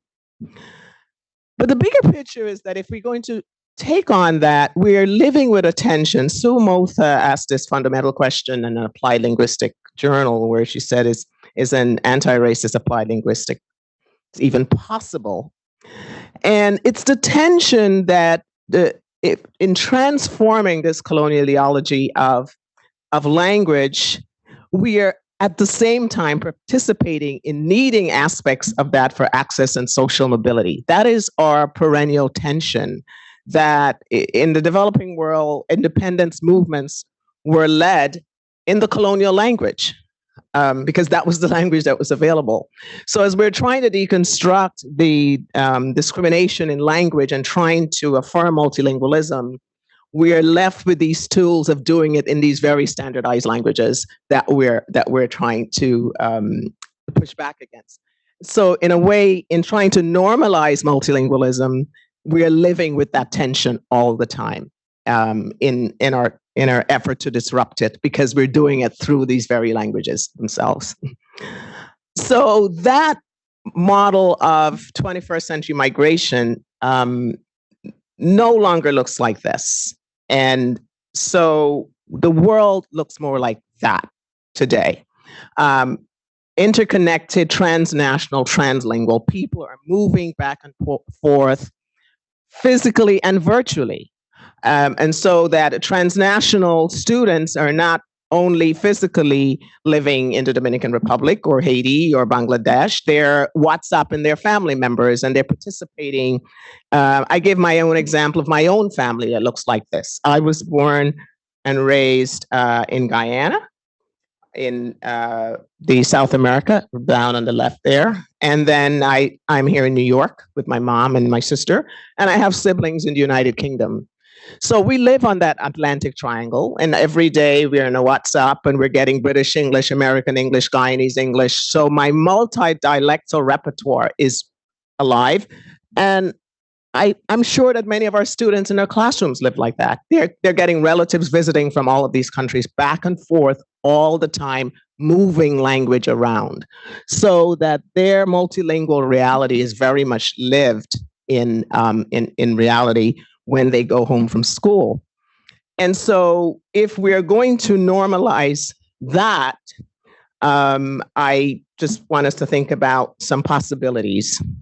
First, I think we have to reimagine what educating for global citizenship means, starting to nurture dispositions that expect and normalize difference, not pathologize it, not be surprised by it, but actually expect it in classrooms. So that when we walk into a classroom or any space, we assume that it's a multilingual space. That's a big effort to shift that if we're going to create global citizens.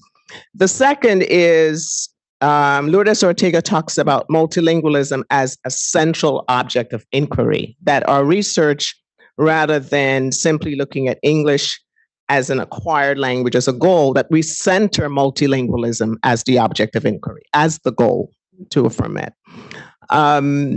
Maria talked about culturally sustained pedagogy from Django Paris, that's along the way of fostering that, meaning that not only is the home languages and dialects used as a bridge, but also that maintaining them and adding languages through schooling is part of sustaining the language and the culture. Paulo Freire talked about teachers as cultural workers, because I think that linguistic work is cultural work. Teaching is cultural work. And so we then need to reflect upon and constantly change our practices of teaching as this multilingual life of our students present themselves and as those languages are changing. These are bigger ideas of decolonizing language education policy by emphasizing multilingual outcomes, especially in the global South that were former colonies around the world, where language education policies were still set up around acquisition of the colonial language at the expense of the vernaculars. Bilingual education programs in schools already are happening in New York City, but we have a hierarchy of bilingual education, right? We have what we call elite bilingualism, where certain people who are already privileged, their bilingualism is valued and others are not. And certain languages, depending on who's in the population. So not only increasing them, but democratizing them. And that requires resources and back to that disposition of difference as a starting point.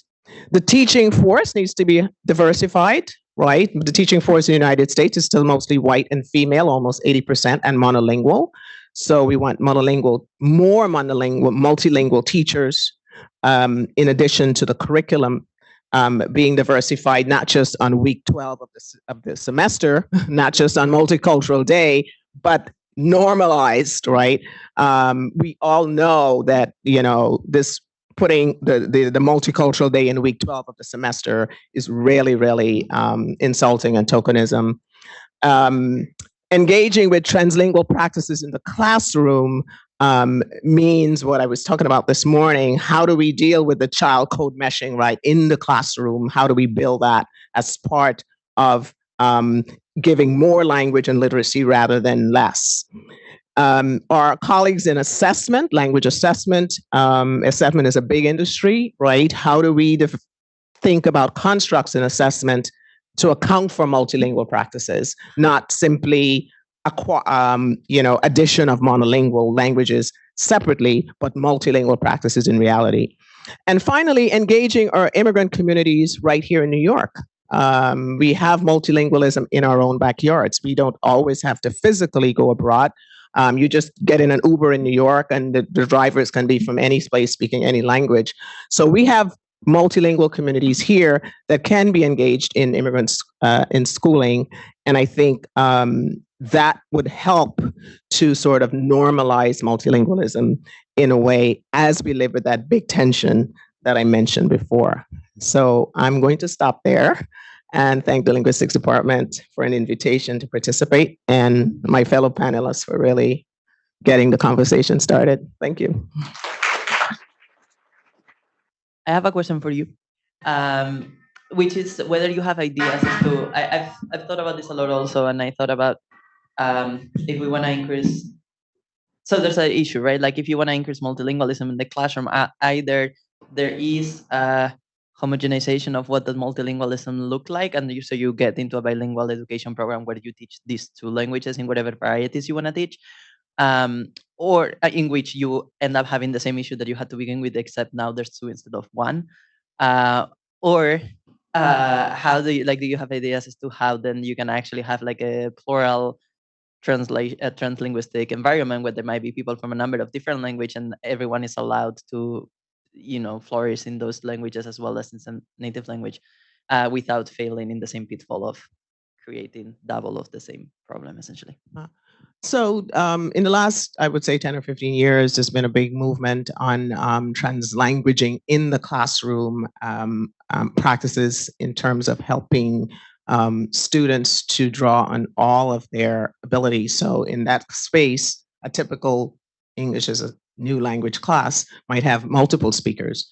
And so some of the teacher training has actually allowed the usage in various ways. So it might be working in a group and using your language or languages in discussing an idea, and then when it's shared with the class, shared in one particular language. So that's sort of one way of doing it. Another way is having multimodality, so that the idea might be expressed visually or not only verbally in a particular language, and then other students who may not be fluent in that language can see your idea outside of a verbal means. But where's the tension? In the end, even though those group work or whatever may be allowed using different languages, the shared product is often in the dominant language, either English or Spanish. And that's as far as they've been going, but at the very least, the ability to use whatever dialects or language you have is allowed in actual discussion of ideas, or even raising of ideas, or even asking questions. But the shared effort, and that's because assessment ends up being in one language. So that's what's sort of been happening, but it takes teacher training for that. And it also takes teachers, I talk about the dispositions, willing to actually do that. And some schools in New York have been doing it, but others not. In the bilingual case of bilingual classes, there are different models. Some are 50-50 models, where half the days in one language, half the other, or even a particular class by class. So there's different models. I don't know if that answers your question. And sometimes it's not the teachers, right, that want to or not want to, or have the disposition or not, but sometimes the administrators are in this space of tension themselves. Not to forget, too, that the structure is also imposing a certain standard. That standard is not necessarily just in terms of linguistic, production in the end, or the deliverable of a person who fits into a certain category, but also certain content knowledge that has to be delivered and also assessed in that specific language of instruction. So it's like bigger sometimes than just the classroom and the decisions of the people. There are great examples for people who might be interested in how this looks, and maybe even like my students sometimes say when I show them these videos that are on YouTube by Ofelia Garcia. If you research Ofelia Garcia translanguaging, you'll find these videos in which you see teachers who are, by all intents and purposes, define themselves as primarily English speakers. I'm trying not to use monolingual. And yet they have this space in which they're co-learners, which is how they position the kids in the classroom too, and how they position themselves, become agents of knowledge in multiple modalities and multiple named languages.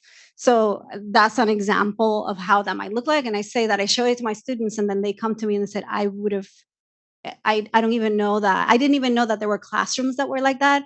And I wonder what I would have felt like being in that space. Okay, so, because the other thing is that college classroom, how do we teach our multilingual students? No other more colonized space than the academy. So. Translanguaging is happening more, but it's still in the minority in New York schools, for the most part, maybe 10%.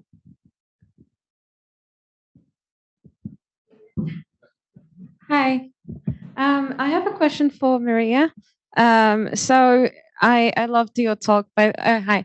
I loved your talk, by the way, and I somewhat relate to most of the struggles that you mentioned. I was born in Morocco and raised there, but I don't speak a heritage language. I don't speak Berber, and I conduct research on dementia. So when working with participants with Alzheimer's disease, I can understand what they say, but I feel like I'm working on Arabic mainly. But then when they speak Berber to me, I feel like I do not do the job properly by not speaking it, as fluently as I would like. So I'm also wondering about the batteries and tests and how they can be validated and how you deal with these issues as an SLP in order to test and in order to cater for these cultural differences and linguistic differences, and also like the dialectal differences. So, for example, if I have someone who speaks the Moroccan dialect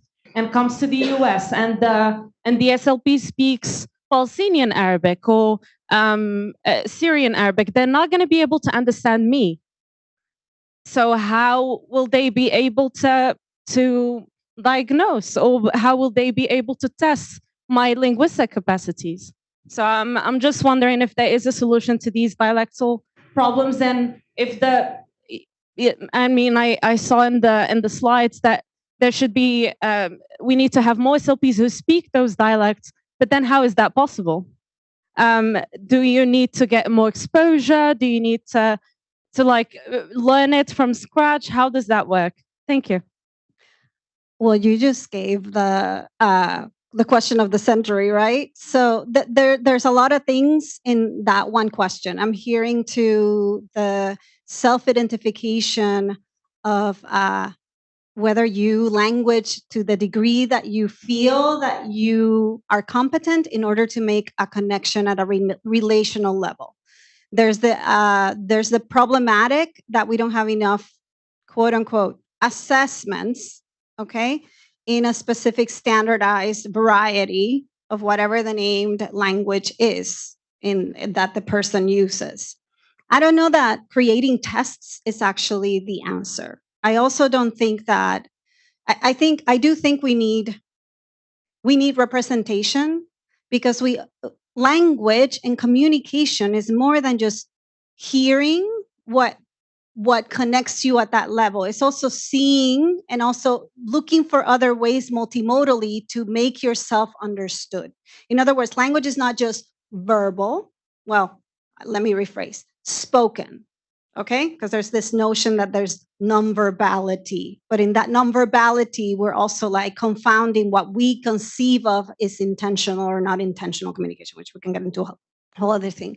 So I think that, first and foremost, the ideations or the imaginations of what can happen within our practices, okay? Because we're talking big field and also like what you need for yourself.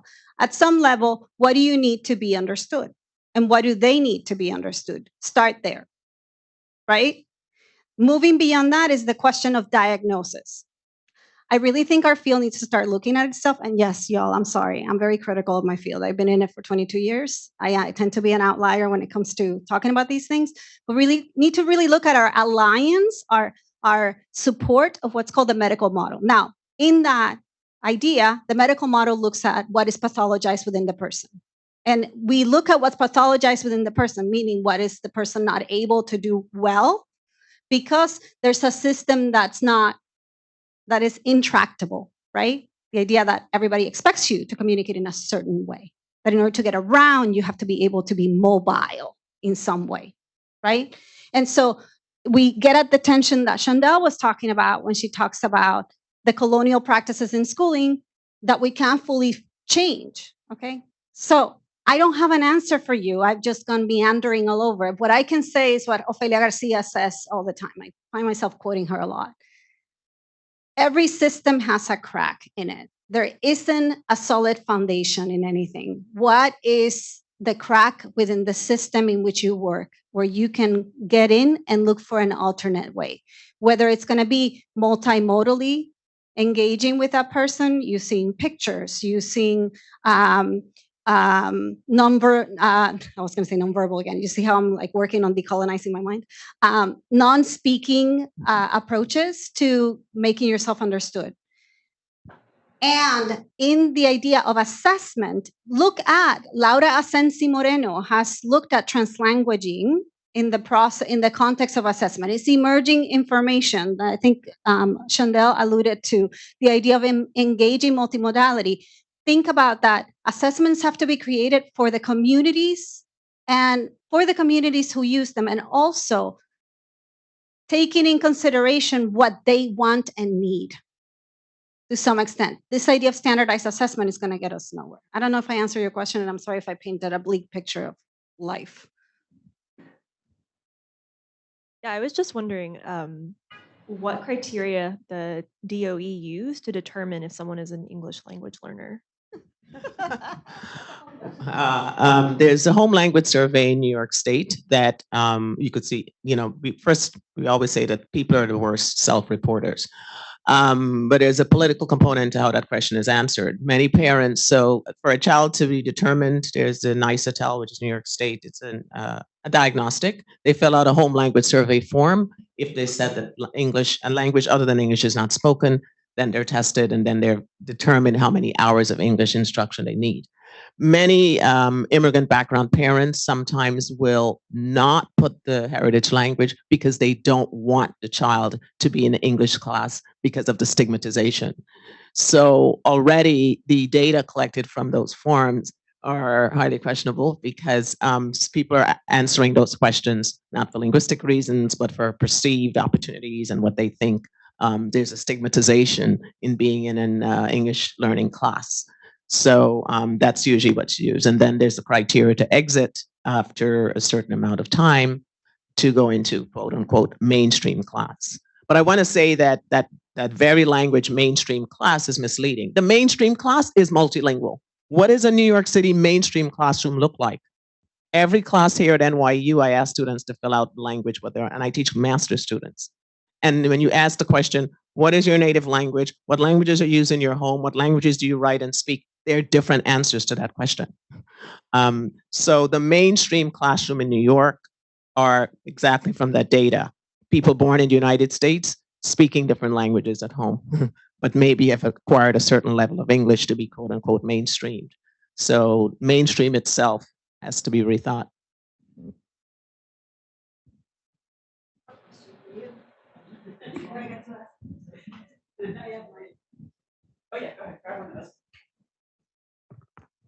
Can you unpack your last bullet point on your last slide that talked about the creation and co-creation of equity and inequity through these agents?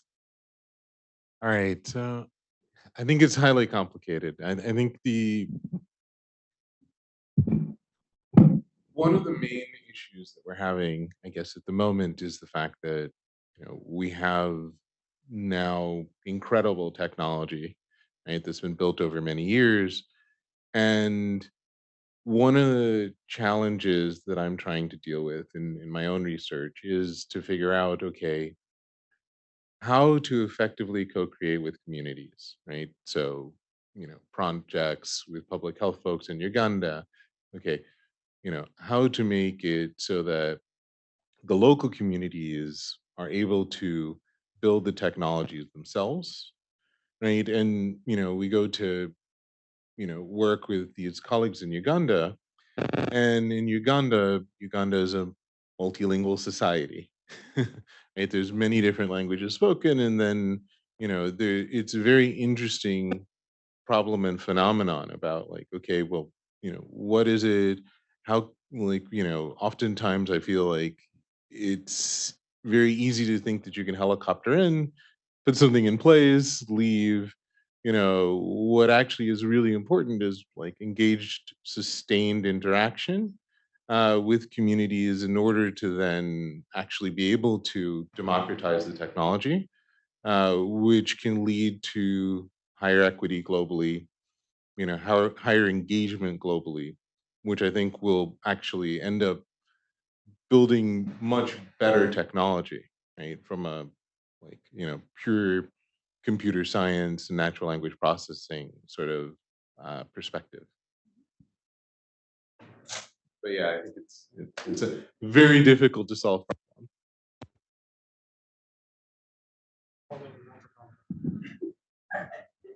I was going to also ask about developing the chat technologies.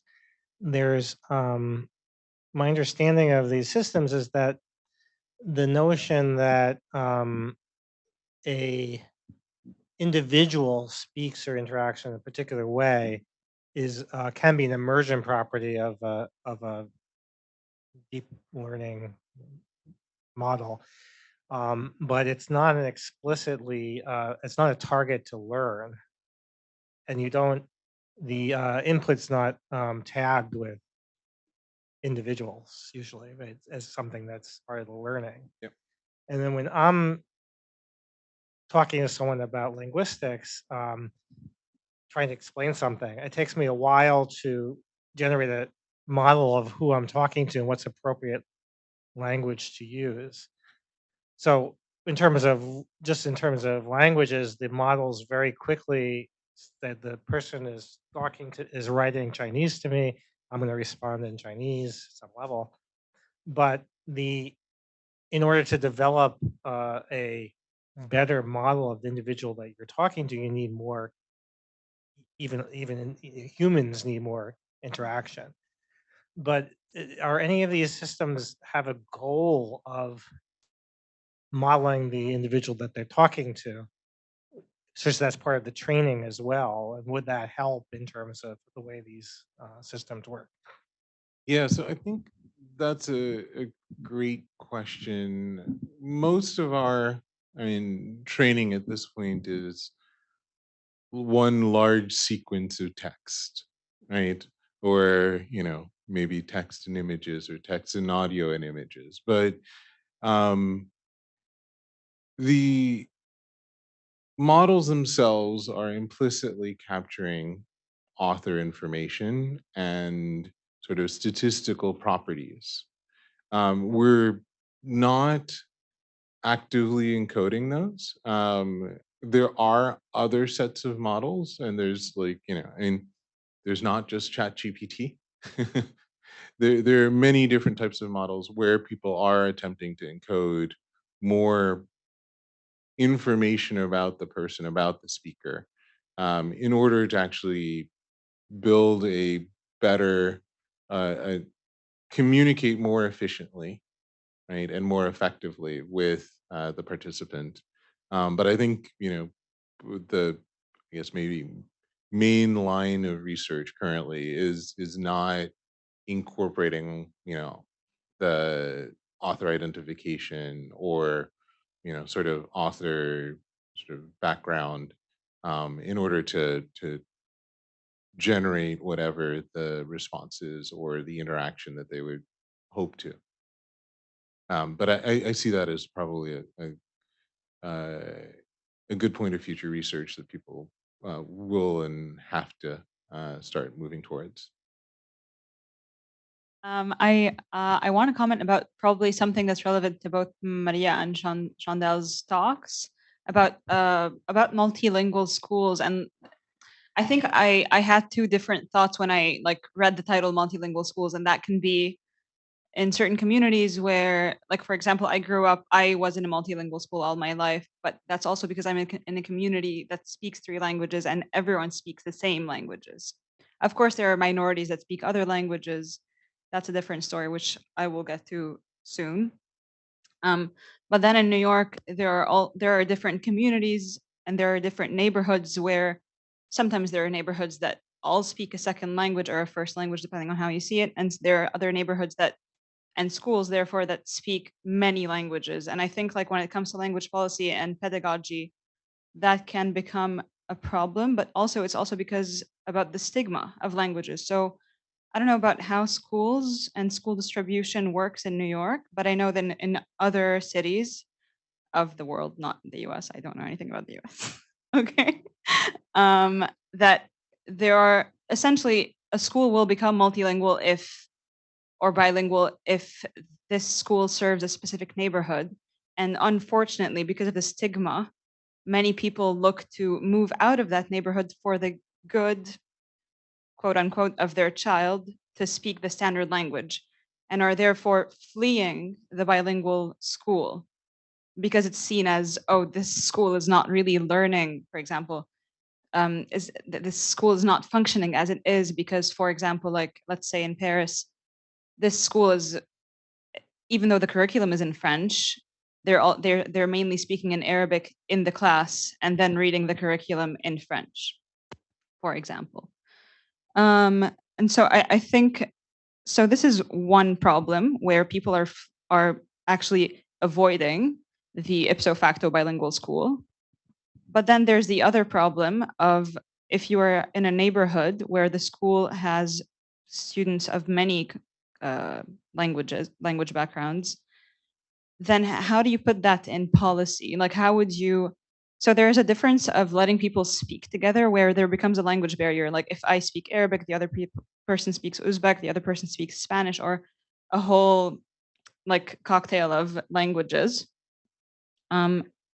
Then I find it difficult to see without an upper policy of like, I don't know, like requiring a culture component for class, maybe in high school, of like read a book in whatever language you report to know and give us a report on it or something. I find it hard to see how policies would be made for that, like for schools where the languages are very scattered and there's not enough. And even then, then other things come, like there are simplifications that, for example, like let's say there's a large Arabic speaking community, or and so they decide, okay, great, we're going to teach them Arabic, but then it turns out that there's Algerian, and then there's Lebanese, and then they have to resort to, oh, okay, well, these people's languages are not mutually intelligible. We have to resort to the modern standard, the standardized version of which is something that no one speaks.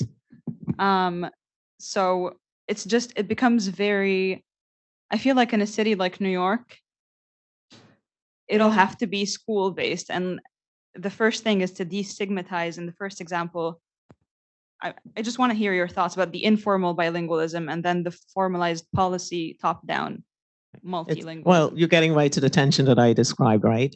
First, the fleeing the neighborhood is really fleeing the people, not fleeing the language, mostly, right? In other words, people are not fleeing Spanish. People are fleeing the type of people that speak Spanish, because there are other cases where Spanish is.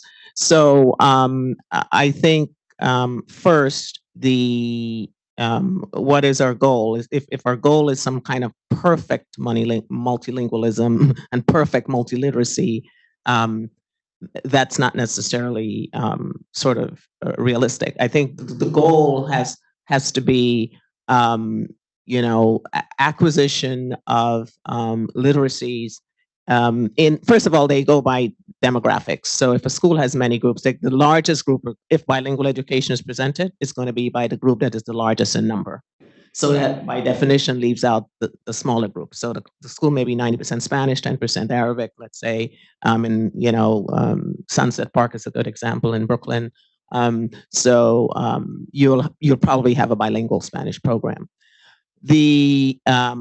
If the quality of the bilingual program will now depend on the commitment of the school and the quality of the teachers in the program and the disposition to really focus on biliteracy. We're not going to have a policy that will have a bilingual program for every single language spoken in New York. Just practically, that's not really likely with over 200. We'll have it for the groups with the biggest numbers. But I think at the very least, the openness to allowing the use of the language in the classrooms in engaging in knowledge, even if the outcome then becomes the standardized form of whatever the dominant languages are in that school, still presents a space where the language is used in engagement for learning and not totally excluded. That's usually the problem, that it's totally excluded for the acquisition of English primarily. So what you'll get realistically is bilingual programs, which is what you have in New York. Of the top 10 numbers that I just mentioned, not all of them have bilingual programs, but also the quality of it varying by the training of the teachers. I'm arguing that in teacher training, going into a classroom with an openness to allowing students to use their language to express ideas, at least initially, should be not only allowable, but encouraged, whether it's verbally or multimodally, so that students don't feel that there's no available space outside of their home to use their language in learning.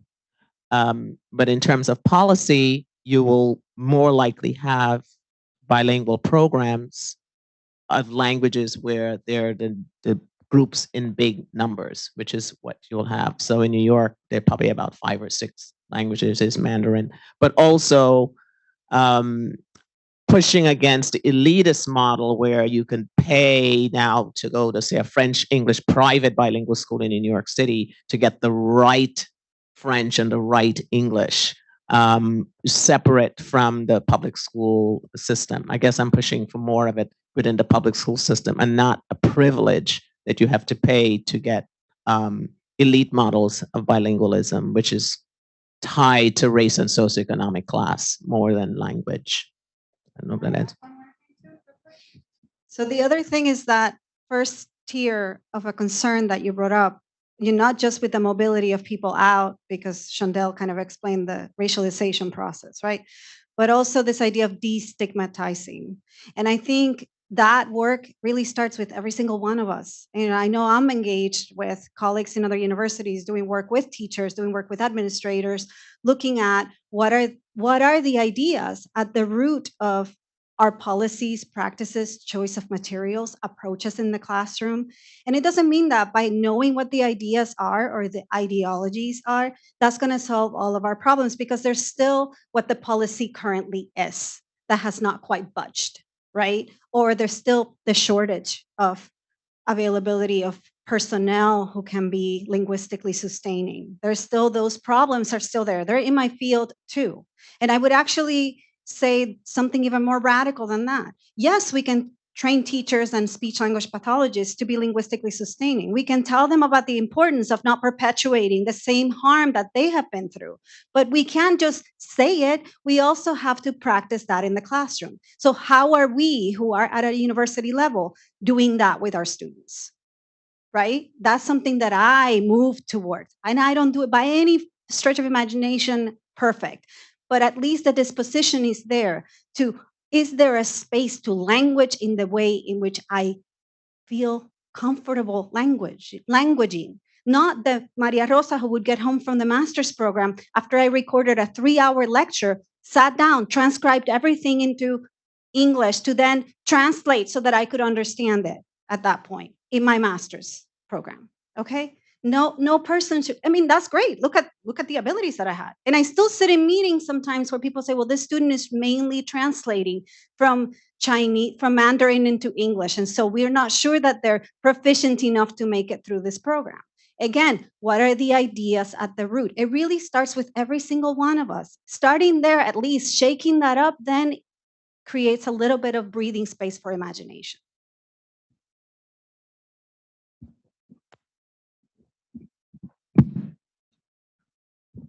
Thank you. So I wonder, since nowadays machines are pretty good at processing languages, even though they're not as efficient as human right now, but maybe in the near future they will be, pretty much as good as us at various language tasks. So my question is, do you think the fact that those totally data-driven large language models can understand language just as the same as human, would that fact have some impact on linguistic theories or linguistic studies?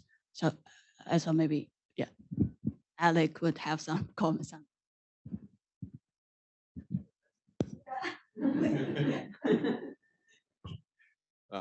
I have to put a disclaimer that I'm not sure if I'm the most qualified to answer that question, honestly. I mean, I think that I would push back on saying that large language models can understand language as well as we can, right? I think that certainly the statistical properties of language are, now being very well captured by the models, by these very large deep learning models. Um, Understanding is a very special term, right? And so I think that I actually think that the large language models themselves have actually a place, maybe even in education, in order to actually help in, a multilingual school where, okay, maybe somebody can't express themselves as well in standard American English, but, they can express themselves very well in Dutch, let's say. And so suddenly you're able to actually communicate, right, with someone else, where that kind of communication wouldn't necessarily have been possible. I think that these can be very good facilitative tools. I think that in terms of linguistic theory, um, I am not a linguist, so I don't know the implications of large language models to linguistic theory. Tal, who's here, can probably say much more to that. Um, I think that we do have the fact that these models are actually capturing a lot of interesting properties and able to do um, very sophisticated tasks now.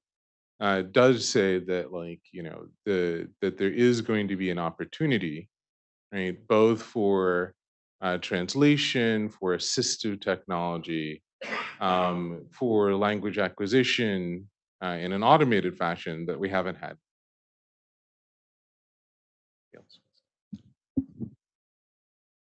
Just to kind of like loop around back to myself, Chat GPT fails the neg inversion test that Edwin Williams proposed. So not a native speaker of English.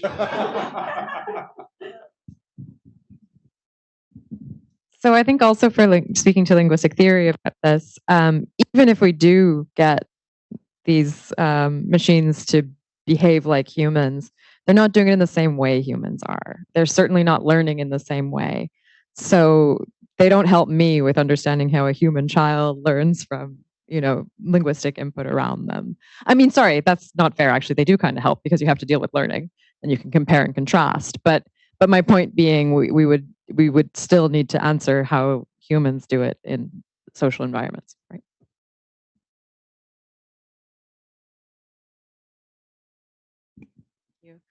I just wanted to ask the panel if maybe there's reason for optimism that we're moving the needle on opinions about bilingualism. I'm a parent in New York City, and I'm very much a part of, the arms race to raise a bilingual child.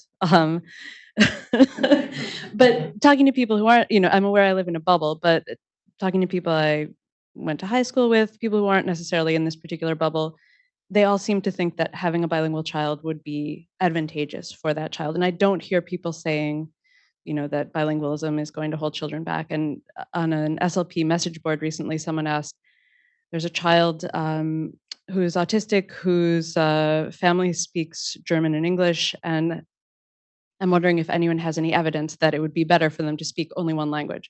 And then everyone shut that person down and said, no, there's no evidence that it would be better for this child to hear only one language in the home. And so I'm curious if that is just my bubble functioning, or if really the needle could be moving on attitudes toward multilingualism. I would say I want to be hopeful. I mean, I had challenges and I had possibilities. I like to think that my possibilities are a hopeful way of thinking. But I think underlying it, which is the hard work of change, is attitude shift, right? We have this perennial tension where people do multilingual things outside of the classroom space all the time. They get on their phones, they Google Translate. In other words, people do and practice multilingualism and multidialect with their daily lives very comfortably. Something happens once they enter a school space.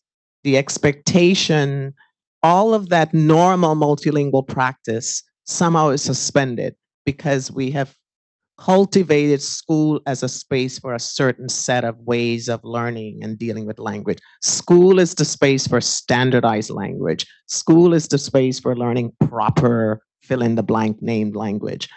And all over the world, this is not a United States thing at all. Every person feels, you go to school to learn proper language, even though when you walk out of the door, you're doing all kinds of things with language.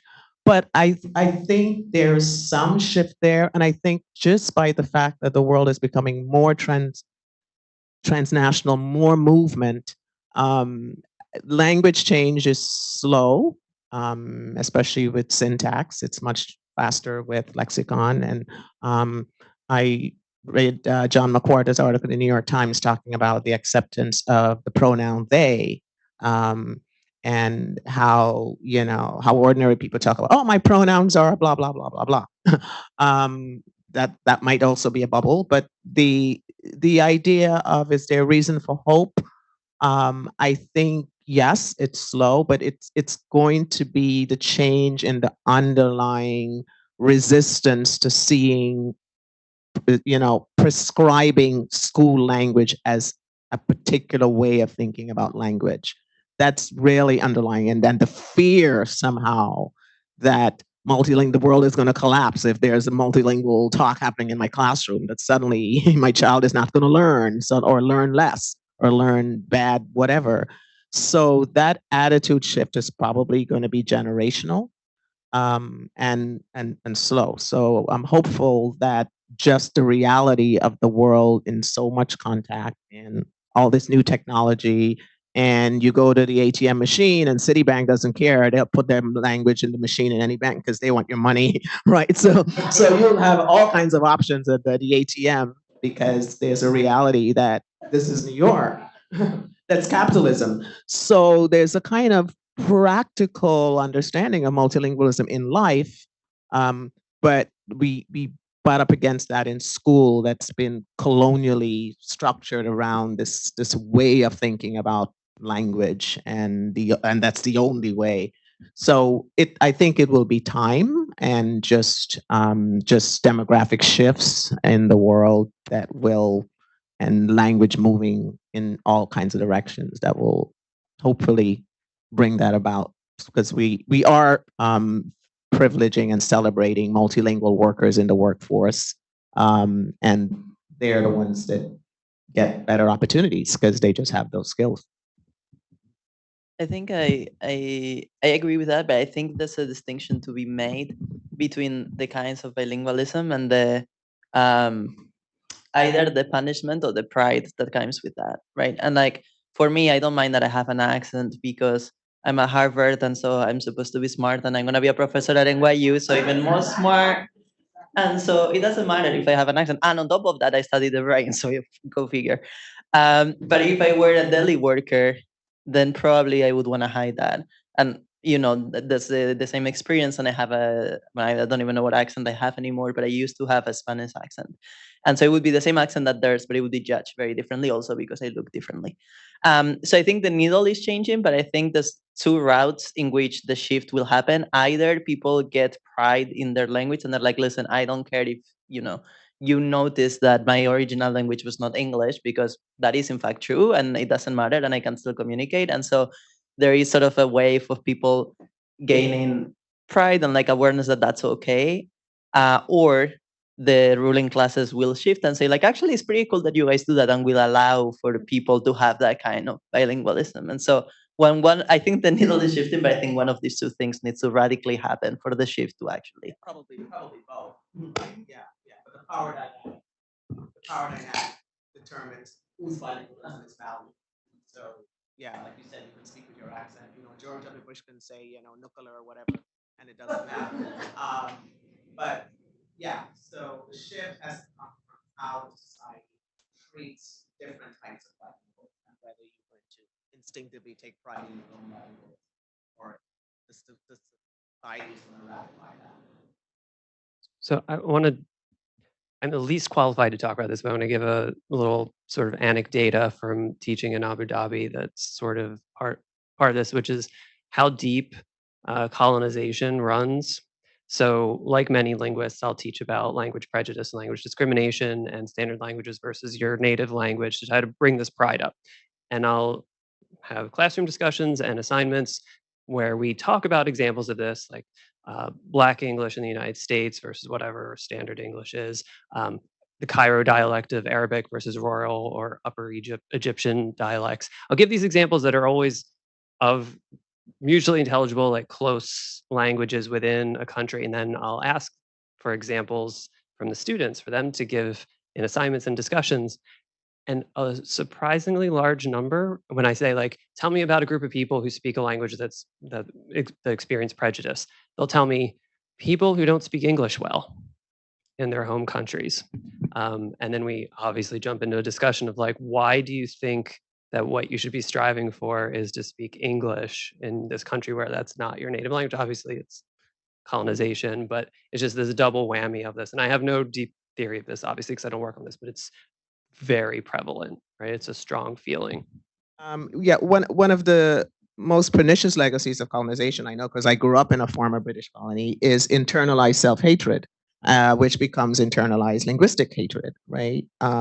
So my own research on Caribbean Creole English speakers that's what started my work here in New York. They were placed in English as a second language classes because their English was framed as non-native, while they self-identified as native speakers of English, because even though their practices are creolized, because nobody wanted to publicly self-identify as a speaker of Creole English or Creole, right? So everybody self-identifies by the colonial language, but their actual practices are Creolized speakers. And so they were offended by being put in ESL classes in New York City. And the teachers, for the New York teachers' perspective, their English was not native. So then we get into, well, whose English is native when English has been colonized, or 2/3 of the world have had, colonization by the British.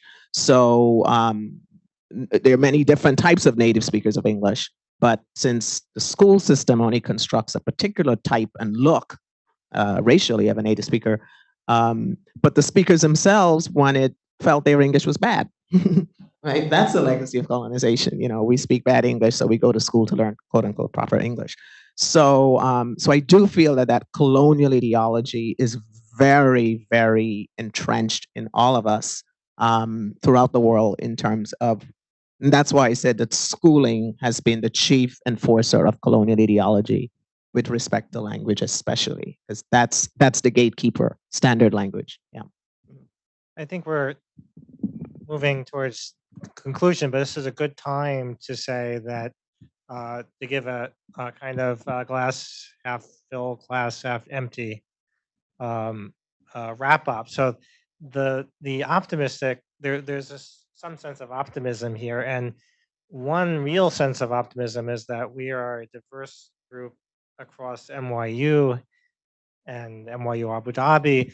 We've discovered that we have really strong mutual interests, and we hope to, I think the linguistics department hopes to do many more of these types of events and other types of events to make sure that we continue dialogue across the different academic communities that deal with language at NYU. Just the glass half empty view is that this whole conversation that we've had in the last 15 minutes would feel very different if we were in, say, Florida or Texas. So we can't underestimate. Yeah, we would feel actually threatened to have it. So we can't underestimate the. Oh, that's one of those. But anyway, it's the political aspects of this are so deep currently. And it's not just true here, it's true in Abu Dhabi, that to talk about Emirati Arabic and the role of that in the schools there, it's a very touchy political issue to talk about. But as a community, we can help out because we do get heard, right? We can go to, as professors at NYU, people will at least pretend to listen to us. So there's work we can do. Not the red states. They don't appreciate, expertise, but the governments of places like Abu Dhabi do. So thank you, Alec. That was a really excellent wrap up of the entire event. I'm delighted by how this turned out. Thank you all so much. I really learned a lot, and I'm thrilled that we were able to bring everybody together today. Like Alec, I hope this is the start of a much longer conversation. I would love to explore that question actually that Alec just brought up about how is it that we can serve as public intellectuals and not just talk to ourselves, although we have to start here, but really get out there. And like, if people have thoughts about that, maybe we can talk about that. Anyway, thank you all for being a really wonderful audience, asking great questions. And I hope that we can continue this conversation, starting with lunch downstairs, or a reception anyway downstairs that has some food. So please go downstairs and keep talking, and we'll continue this conversation.